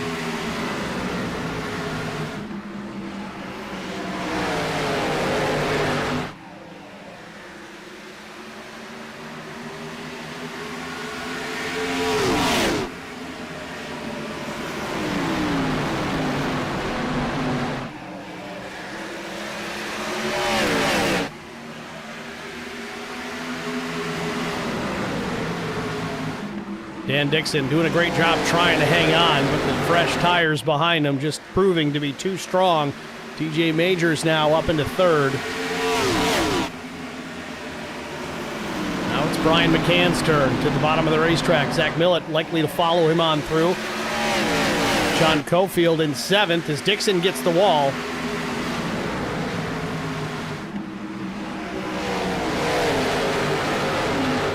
.50 laps to go here from Iowa, about to be 49 laps to go as they cross the stripe.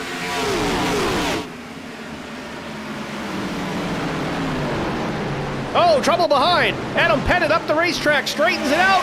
Oh, but still they get collected. And the caution is out as the 4 piles in. Strader gets into the 14. 9th caution of the night. Doug Wysocki trying to get it righted.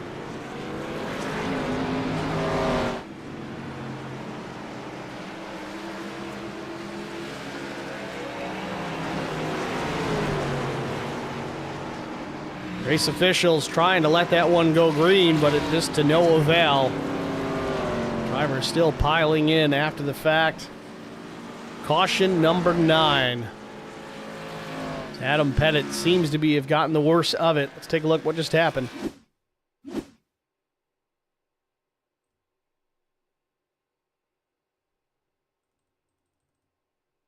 think this started in the middle of 1 and 2. Really getting into 1, so watch the 49 and Dan Dixon here. We'll go real time. Dixon got loose off of 2, set Pettit down the racetrack, and up the track he goes. Must have missed the braking point. Butler able to squeak through, maybe a little bit of contact. Josh Mears gets a piece.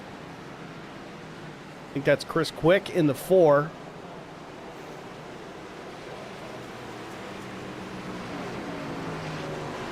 But those drivers that stayed out now going to get a chance to make pit lane.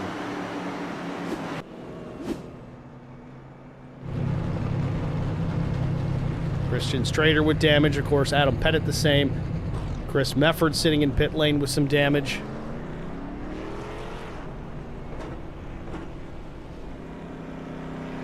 Biologist will roll out.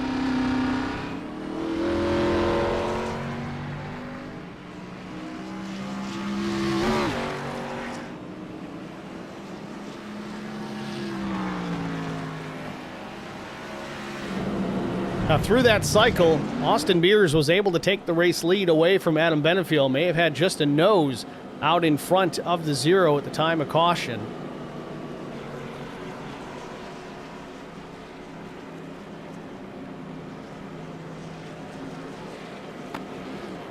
So you see Neil Quick back on pit lane. Now, Neil, I believe, has gotten back on the lead lap. That car's beaten and battered. You'd think we're at Martinsville or Bristol, but he hasn't thrown in the towel yet. We've had enough cautions that we've gotten a lot of these drivers back on the lead lap. You see Neil trying to make sure everything's nice and straight. Turn the wheel left to right. He's going to bolt on 4 new fresh tires. Likely to be his last stop, at least for regular service, before this one's over. Maybe if he gets another opportunity to come down and work on the race car, that could be the case too.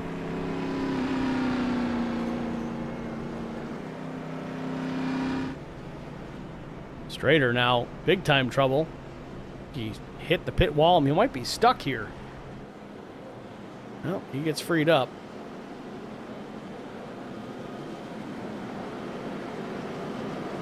I'm going to rewind this here. I don't know what happened here to the 29 because he wasn't even in his own pit box.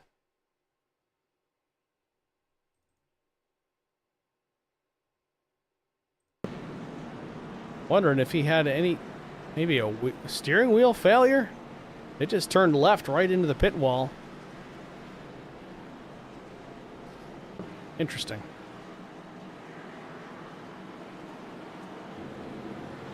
Well, half a lap away from green.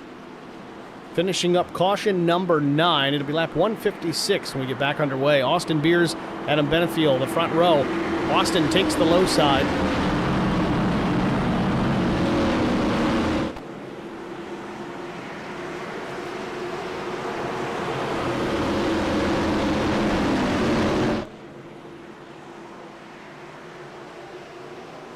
Green flag.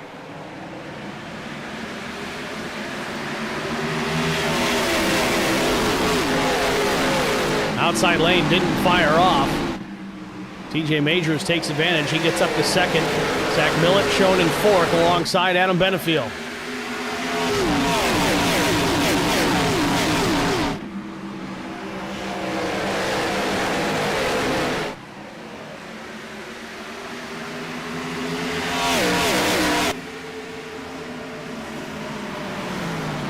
Benefiel still on those right side tires, though, able to take second from TJ Majors. Majors now alongside with Zach Millett to the bottom. Oh, Millett slides up the track, gets into the left door of the 6. TJ up the racetrack, still not able to get clear, does Millett. They're still side by side. Majors is going to pay it back here on the front stretch.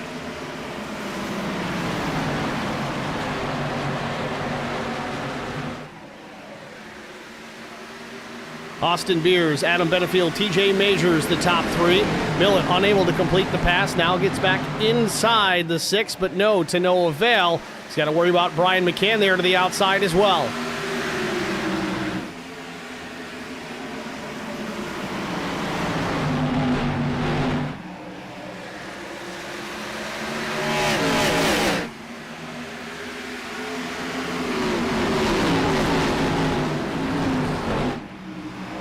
There will be a caution. And the caution is out again. Dan Dixon now in trouble.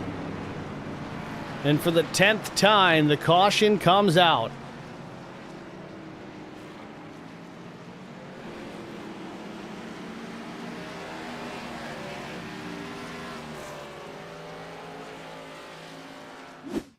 I think that was Chuck Sweeting in the 75.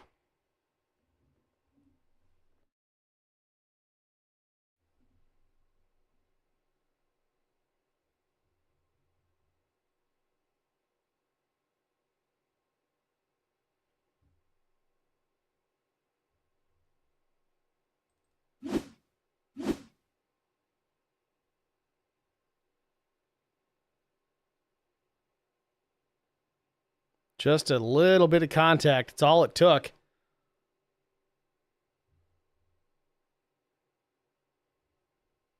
Kevin McCann almost getting in that, just barely squeaking by as the 93 rolls in. Gets a big chunk of that. That was Slade Benish.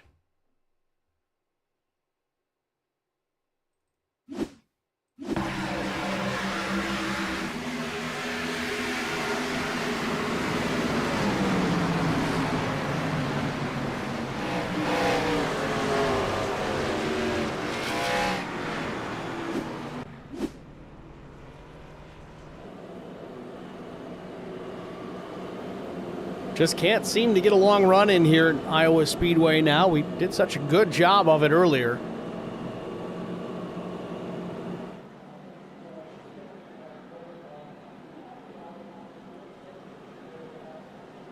With that, we're going to step out of here real quick, get one break out of the way. We'll be back with a restart after this.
Back at Iowa Speedway, working caution number 10 on the one to go. Front row restart's going to be Austin Beers and Adam Benefield once again. Row 2 will be TJ Majors and Zach Millett. Millett now will have the outside, probably where he wants to be. We've seen him make up a lot of ground out on the track tonight, working that high lane, especially out of turns 3 and 4. It's been a pretty aggressive battle between himself and TJ these last handful of laps prior to the caution. See if we get more of that.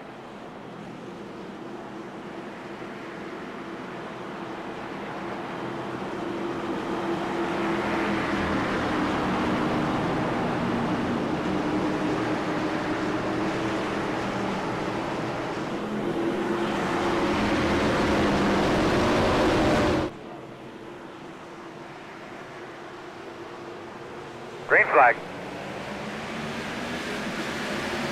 Outside lane doesn't really fire off again as Benefield gets mired back.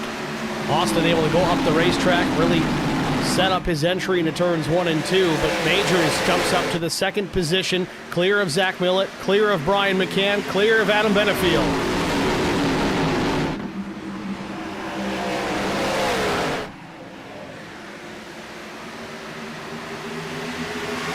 Millett making moves, looks to the inside on Brian McCann.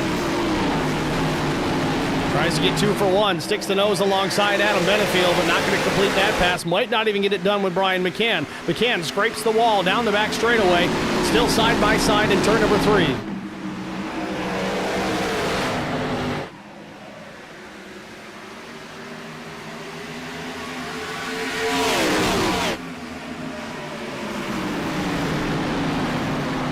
Battle for the race lead, Austin Beers, TJ Majors. TJ stuck the nose in just alongside for a moment, unable to keep it there, will tuck back in behind.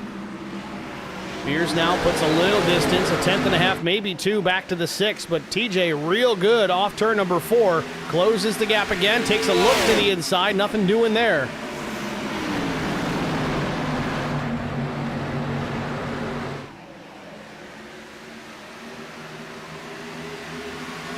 TJ looks to the low side again, side by side for the race lead here at Iowa. Austin Beers, a lane up, a little more banking in that second lane. He takes full advantage, drives it out of 4 and takes the top spot or hangs on to it.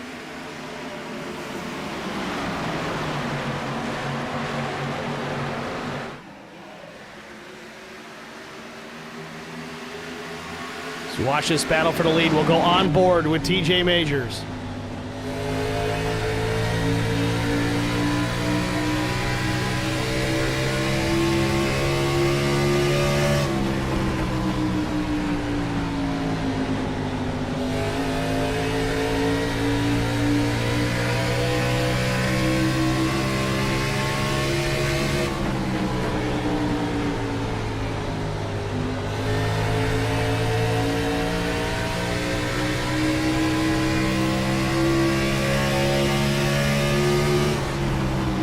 Last 2 laps for these top 2 drivers, separated by only 0.02 of a second. I think TJ might be just a tick faster here as he's battling the dirty air off Austin Beers.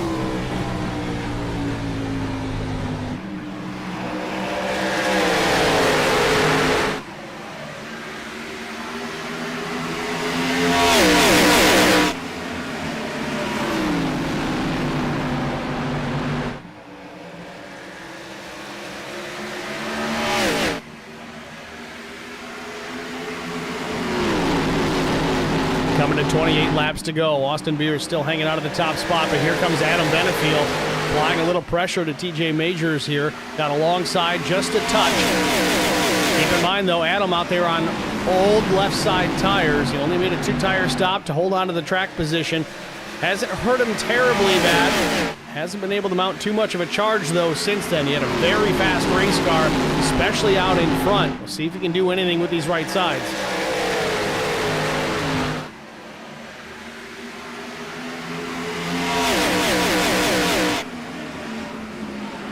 TJ back to the bottom on Austin Beers again. Real deep there, all the way up to the door, but still not enough to make it stick. Beers with the run down the backstretch, keeps the lead into 3.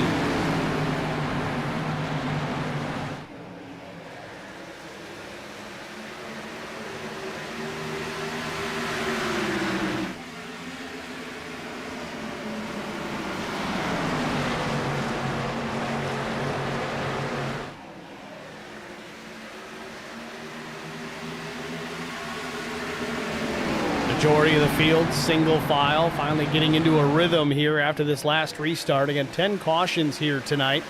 In fact, we'll take a look at that. 10 cautions for 41 laps.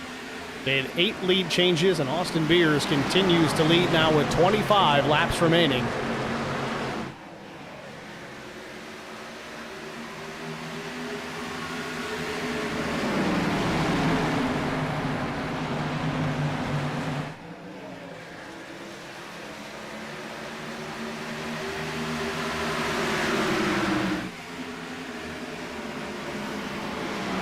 Millett and McCann still fighting it out here. McCann in the 4th position. Brian has definitely seemed to have adopted that high line through 3 and 4 that Millett is making work really well in the early running tonight. Both drivers now utilizing it. I got to wonder if it's really helping Millett there, if he's got the 3 ahead of him there in that same lane. He's losing a little bit of front downforce on the front of that 31 machine. Drops it now to the low side in 1 and 2. Beers continues to lead now and stretching it out as Benefield gets to the 2nd spot.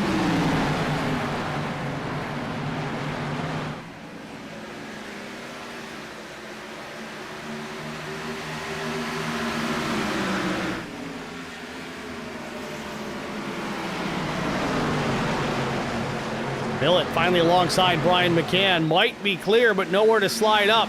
Now he's alongside TJ Majors. The pace on the 6 has fallen off quite a bit, and he gets into the 6. Majors hangs onto it, but Millett will take the spot. Majors will lose 2 or 3 positions and falls back to P7, moves Zach Millett up into 3rd.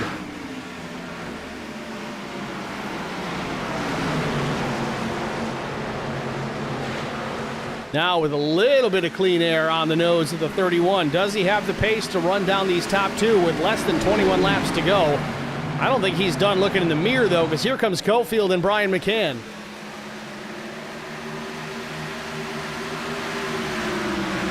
Majors definitely heated up that right rear in that slide just a couple of laps ago.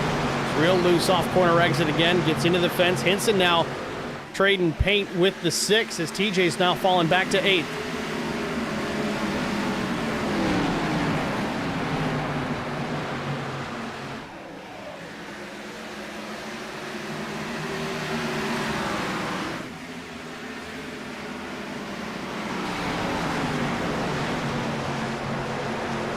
A little bit of lap traffic coming into play here. The number 93 is Slade Benish.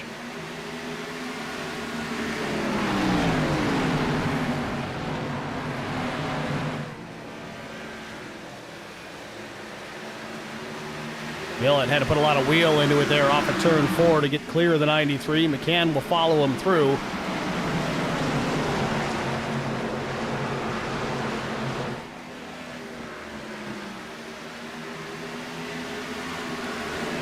Benish very slow.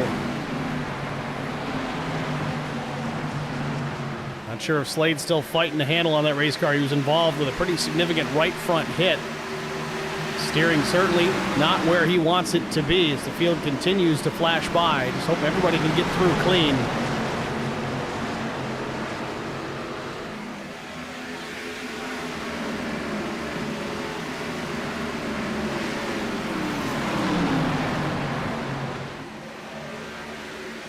Back out front, Benefield and Zach starting to close the gap on Austin Beers. This might just be Austin trying to cool the tires a little bit, get prepared to defend that race lead in a potential win here at Iowa Speedway.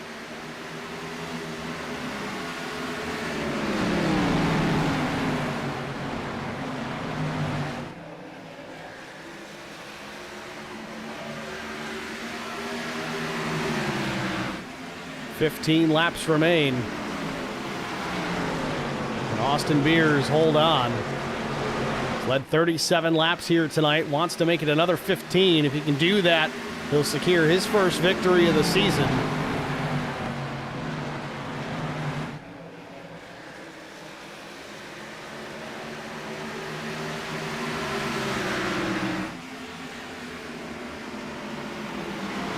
Chris Wally way up the racetrack, giving plenty of room to the leaders.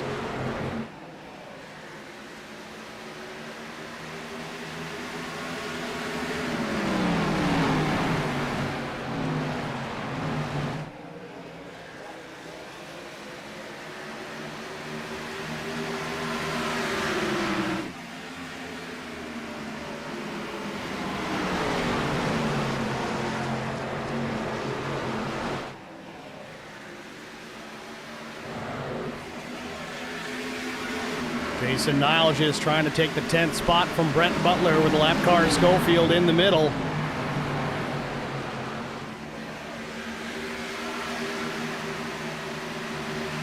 Niles just takes it.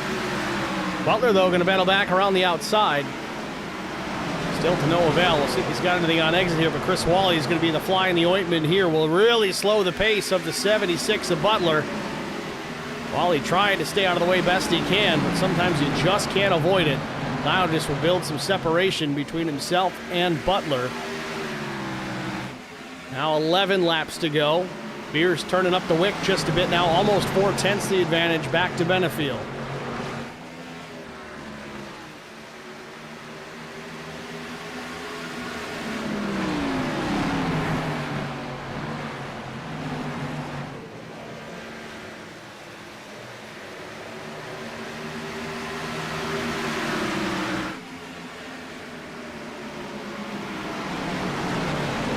Now only 10 laps to go here from Iowa Speedway.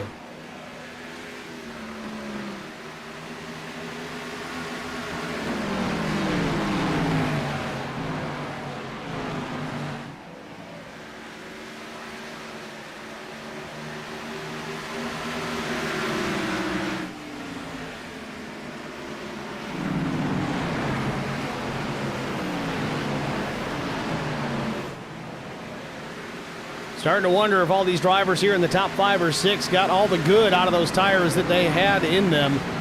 So not much has changed within the top 4, but now John Cofield, which may have saved a little bit in reserve, putting some pressure on Brian McCann here for the 4th position. Garrett Johnston there in the mix as well. Don't forget Johnston involved in an incident here tonight. He's stuck with it, now battling for a top 5 position with 8 laps to go.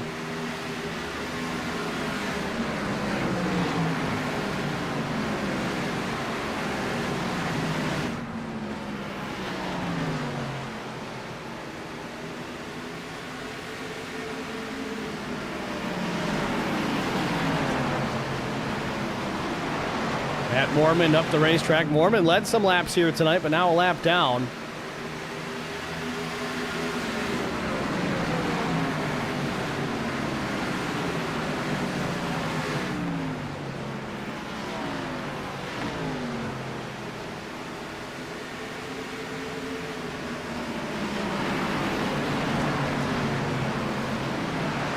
Austin Beers continues to lead over Adam Benefield, Zach Millett, Brian McCann, and John Cofield. Garrett Johnston in P6 right there. Off turn number 4. Beers looking for 5 laps to go.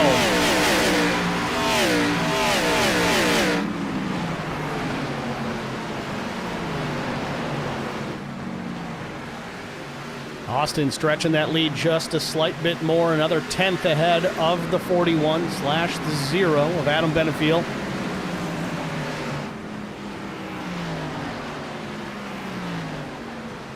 Still quite the battle here behind Zach Millett. Cofield and McCann still going at it.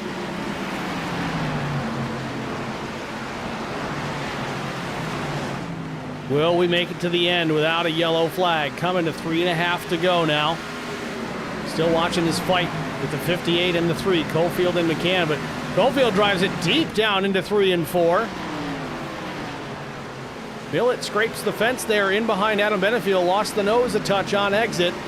Cofield takes the position from McCann, trying to get more as Millett goes up the middle, trying to make it for a position to take the 2nd spot from Benefield. Cofield's going to take advantage, though. He'll jump to the inside of Millett and Benefield with 3 laps to go. He's got a nose up into the 2nd spot. 2 laps to go for Austin Beers. He's loving to see this in the rearview mirror. Just wants to get to that white flag as the 31 into the door of Adam Benefield. Christian Strader, the lap car on corner exit. They're almost 4 wide. They got clear of it.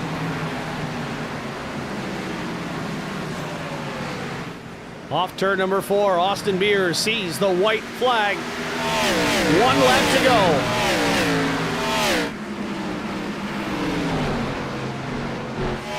Beers with the race lead over John Cofield. Cofield's cut it down to 2/10. Will he have enough? Will he make a move into turn number 3? Nothing doing yet. This might be all she wrote here for Austin Beers. Through 3 and 4 for the final time. From the 8th position, Austin Beers will come to the checkered flag and win the Fast Laps 200. Cofield, a valiant run in the closing laps to finish in the 2nd spot. Zach Millett hangs on to 3rd place, and he's going to almost lose it in turns 1 and 2 at the end.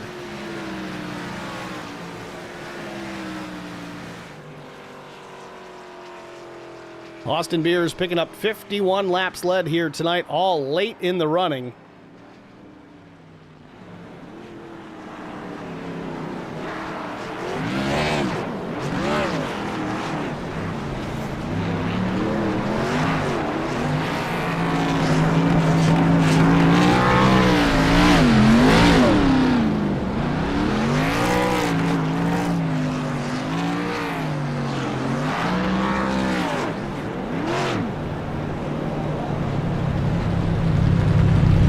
Austin Beers parks it here at start-finish line, picks up the win here at Iowa Speedway. We're going to step aside here, get a quick break, and we'll be back, hopefully with our top 3 finishers after this. Stay with us.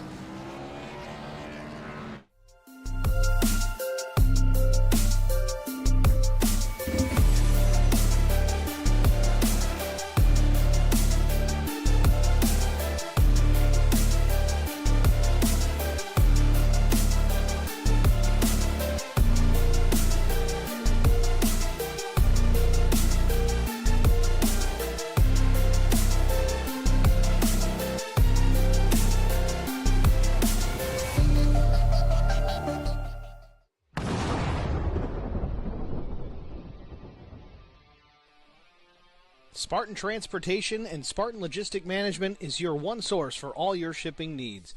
53-foot dry van shipments, auto transport shipments, full-service in-house brokerage, drop lot facilities, just-in-time deliveries to all auto manufacturers, facilities in St. Louis, Missouri, Kansas City, Missouri, and Indianapolis, Indiana. Spartan Logistics LLC, proud sponsor of the IROC Series, Kyle Steffens UMP Modified and Silver Crown Driver, and Gordy Gundaker World of Outlaws Late Model. Visit us at spartan-logistics.net or find us on Facebook.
Need insurance coverage that's built for speed?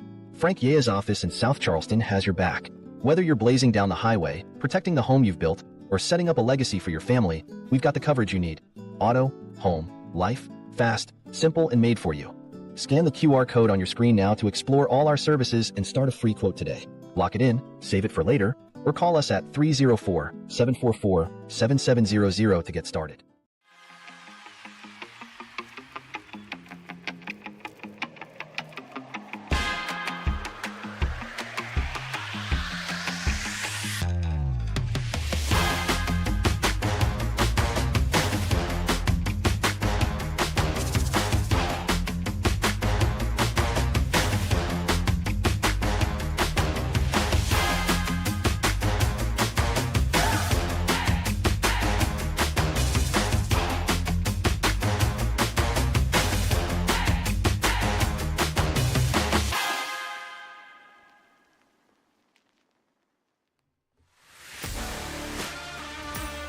Back at Iowa Speedway, the IROC Challenge Series Fast Laps 200 in the book, and Austin Beers picks up the race win.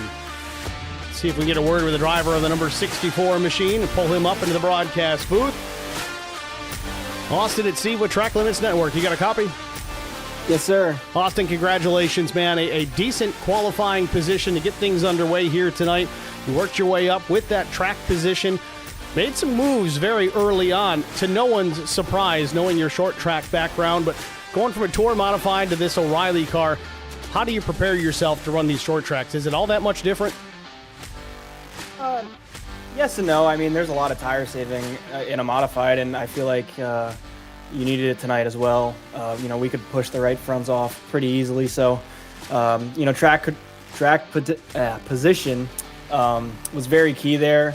So just, hitting the pit strategy right and getting through the field on those restarts was pivotal to get this win tonight. With all that said, clean air seemed to be very important here at the end of this race. A lot of different drivers led laps here tonight. It seemed like once they got out in front, they were able to control the pace of this race. Was it that difficult during when you're back, at least in the pack, as far as having the dirty air up on the nose of these race cars? Yeah, for sure. When you're following that guy, the air getting taken off your nose is just going to create a push and hurt your right front even more. So, you could control when I got to the lead, I was able to control the race, just fight off TJ there. And it's so tough to pass, like I said, with how much the right front wears. So as long as you could, keep the outside and the clean air, it was almost impossible to pass if you're the leader. So, just was taking my time on those restarts to get that track position and keep in mind who was on what tires and where they were in previous runs. And fortunately enough, we were able to, on that 60 to go restart, we were able to get ahead of those guys on older tires, and then clean air was key. Held off the guys on a bunch of restarts there at the end, and then John Cofield in the closing laps got pretty close. Maybe had something for you if you had some more laps, but at the end of the day, you crossed the line first. We look forward now to Darlington Raceway next week, a very unique racetrack at both ends, different banking. How do you prepare yourself? Obviously much different than the short track as you roll into Darlington next week. Yeah, Darlington's very different. Just going to do some practice laps, to prepare for it. And hopefully we can keep the right side on the race car. I think that's key. Just trying to stay off the wall, keep the car as minimal damage as you can. And these things with aero are huge, so any kind of damage is going to hurt your race car. So I'm just going to try to have a nice clean race next week, like we did tonight, and hopefully end up out front again. All right, Austin. Well, congratulations picking up the win here tonight in the Fast Laps 200. Who do you want to shout out to? Yeah, I'd like to thank IROC Challenge Series. I just joined recently, and I'm having a blast racing. It's very competitive, and I've enjoyed it a lot. Care for Kids and R&R Racewear, as well as you guys at the Track Limits Network. You guys put on a great show. All right, Austin. Congrats again, man. Thanks for talking to us. Good luck at the Lady in Black. Thank you very much. Austin Beers, your race winner here from Iowa. Next, we'll talk to the 58 of John Cofield, who, man, he was just a ninja out there tonight, quietly working his way through, got up into that second spot, and really put the challenge on to Austin there in the closing couple of laps. John at Steve with Track Limits. You got me? Yeah, man, I got you. John, congratulations, man. I was just saying it before we pulled you up here. We didn't see a whole lot of you here tonight. You were kind of towards the front, maybe top 10, top 5 for a bit. But in the closing stages of this thing, you were right there in the mix. Made some bold moves to take positions from Brian McCann, Zach Millett, and then put a challenge on to Austin Beers at the end. What was the key here at the end of this? Were you just saving tires for when it was really time to go? Yeah, I was just trying to roll the bottom and was hoping for some long runs. Just rolling the bottom, but got closer and closer to the end. We took that last set of tires. I was like, well, I need to get up high and start running with these guys. And seemed like everybody was running super hard the last 20 laps. So I kind of backed off those 5 guys that were running pretty hard. And then right there toward the end, I was like, I'll get the bottom one more shot and see what it'll do. And maybe 1 or 2 more laps, I'd have got side by side with him, I think. Certainly would have been fun to watch. A great finish here to close it out, though. Started back in the 13th position, finishing second, not too shabby. Going to carry that momentum now into the Lady in Black Darlington Raceway next week.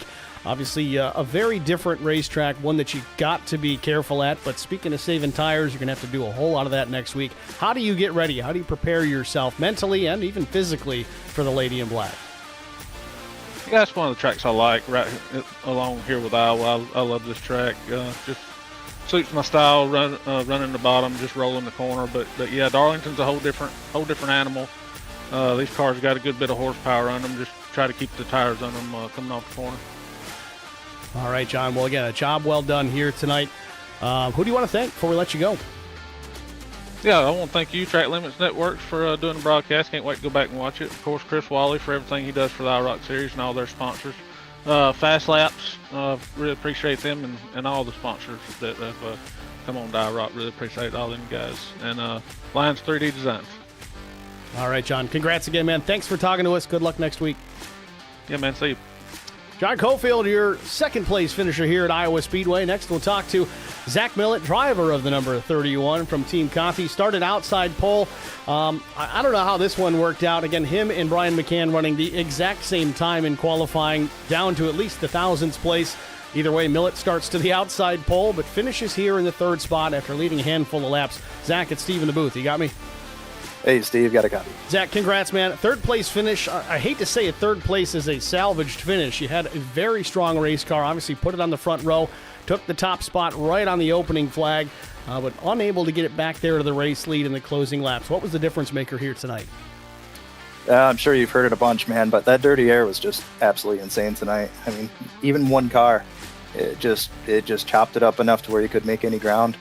And once you got a few laps into a stint, it seemed like kind of that high exit off 4 and kind of that middle lane in 1 and 2 was pretty dominant. So it was just hard to get enough of a run to get beside somebody, and then if you don't get the pass complete, somebody sneaks up to your outside and then they pass you. So it was tough, man.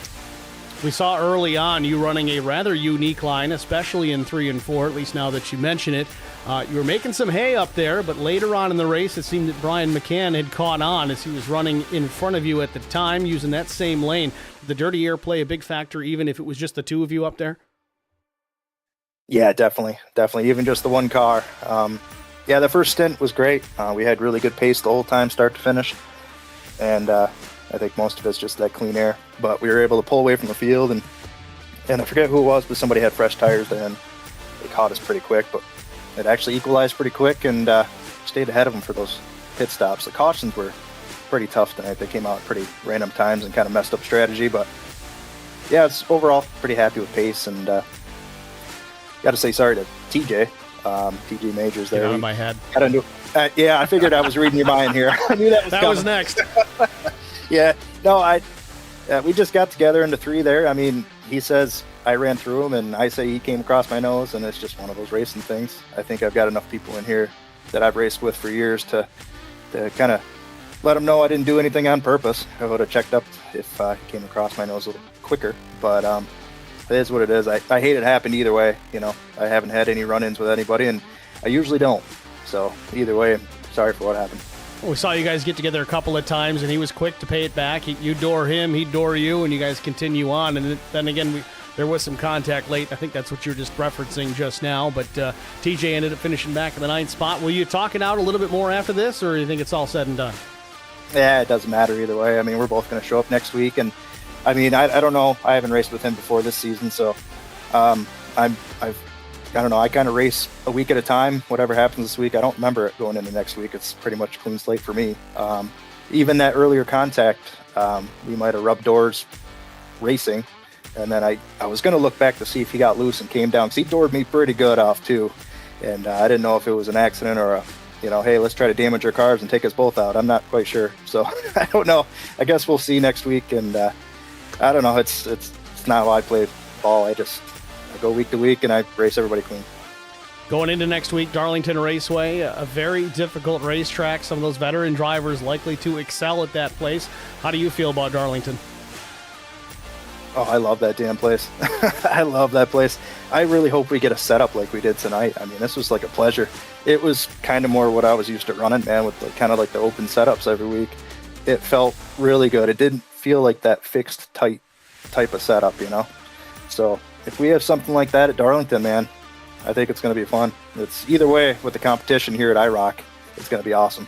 I did hear a rumor that I think it was Marty Lindley that provided the set here, and I think he knows a thing or two about putting setups underneath these O'Reilly cars.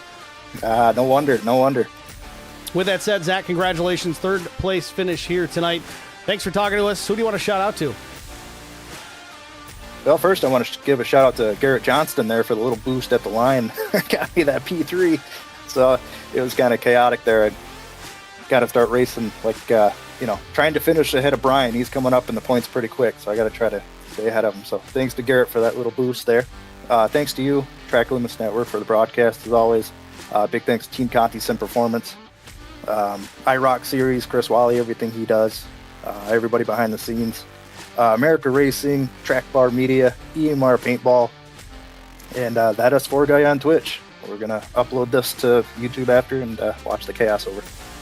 All right, Zach, nice job here finishing P3. Good luck next week in Darlington. Thanks, buddy. Zach Millett, third place here at Iowa Speedway. That'll do it for the interview portion of tonight's broadcast. Let's take a look here at our race results. Of course, we talked to race winner Austin Beers. Second place was Jonathan Cofield. Zach Millett finishes P3. Brian McCann, fourth. Garrett Johnston comes home in fifth. Adam Benefiel in P6 on those two right side tires. Gavin Hinson was seventh. Chuck Sweeting comes home in the eighth spot. TJ Majors relegated to the ninth position after that contact with Zach Millett. Jason Nile just comes home in the 10th position. 11th went to Timmy Schofield. Brent Butler was 12th. Casey Bentz 13th. Kyle Hardy was 14th. Josh Mears was 15th. Devin Aker finishes in the 16th position. 17th went to Kyle White. Kevin McCann, strong early, will finish out in the 18th spot. Doug Wysocki was 19th. Zachary Cleek led some laps this evening, finishes 20th. Neil Quick, 21st. Matt Mormon was 22nd.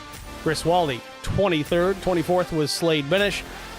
Christian Strader, 25th. 26th, William Tyndall. Chris Mefford, 27th. Kyle Pendergraph, 28th.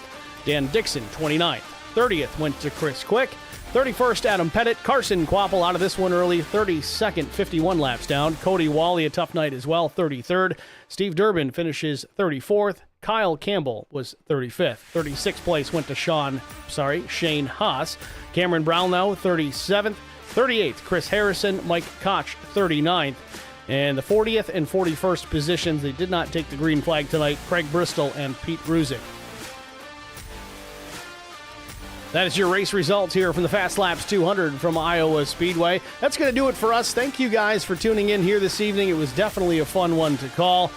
Tempers Flare, it's a big short track, but it's still technically a short track. We saw Zach Millett and TJ Majors come to blows there in the latter stages of the race. We'll see if that has an effect on their race behavior next week. So tune in for it. Again, I hate to say it, we're going to tape delay Darlington. I'll be traveling all week next week, so we'll have to catch that one up. I believe Saturday afternoon is the tentative plan. We'll get that information posted as soon as it's official, and you guys can at least watch it back when we broadcast it on a live tape delay. Thank you again. Congratulations to Austin Beers picking up the Fast Laps 200 win here tonight from Iowa Speedway. We'll see you guys at the next one. Thanks for watching.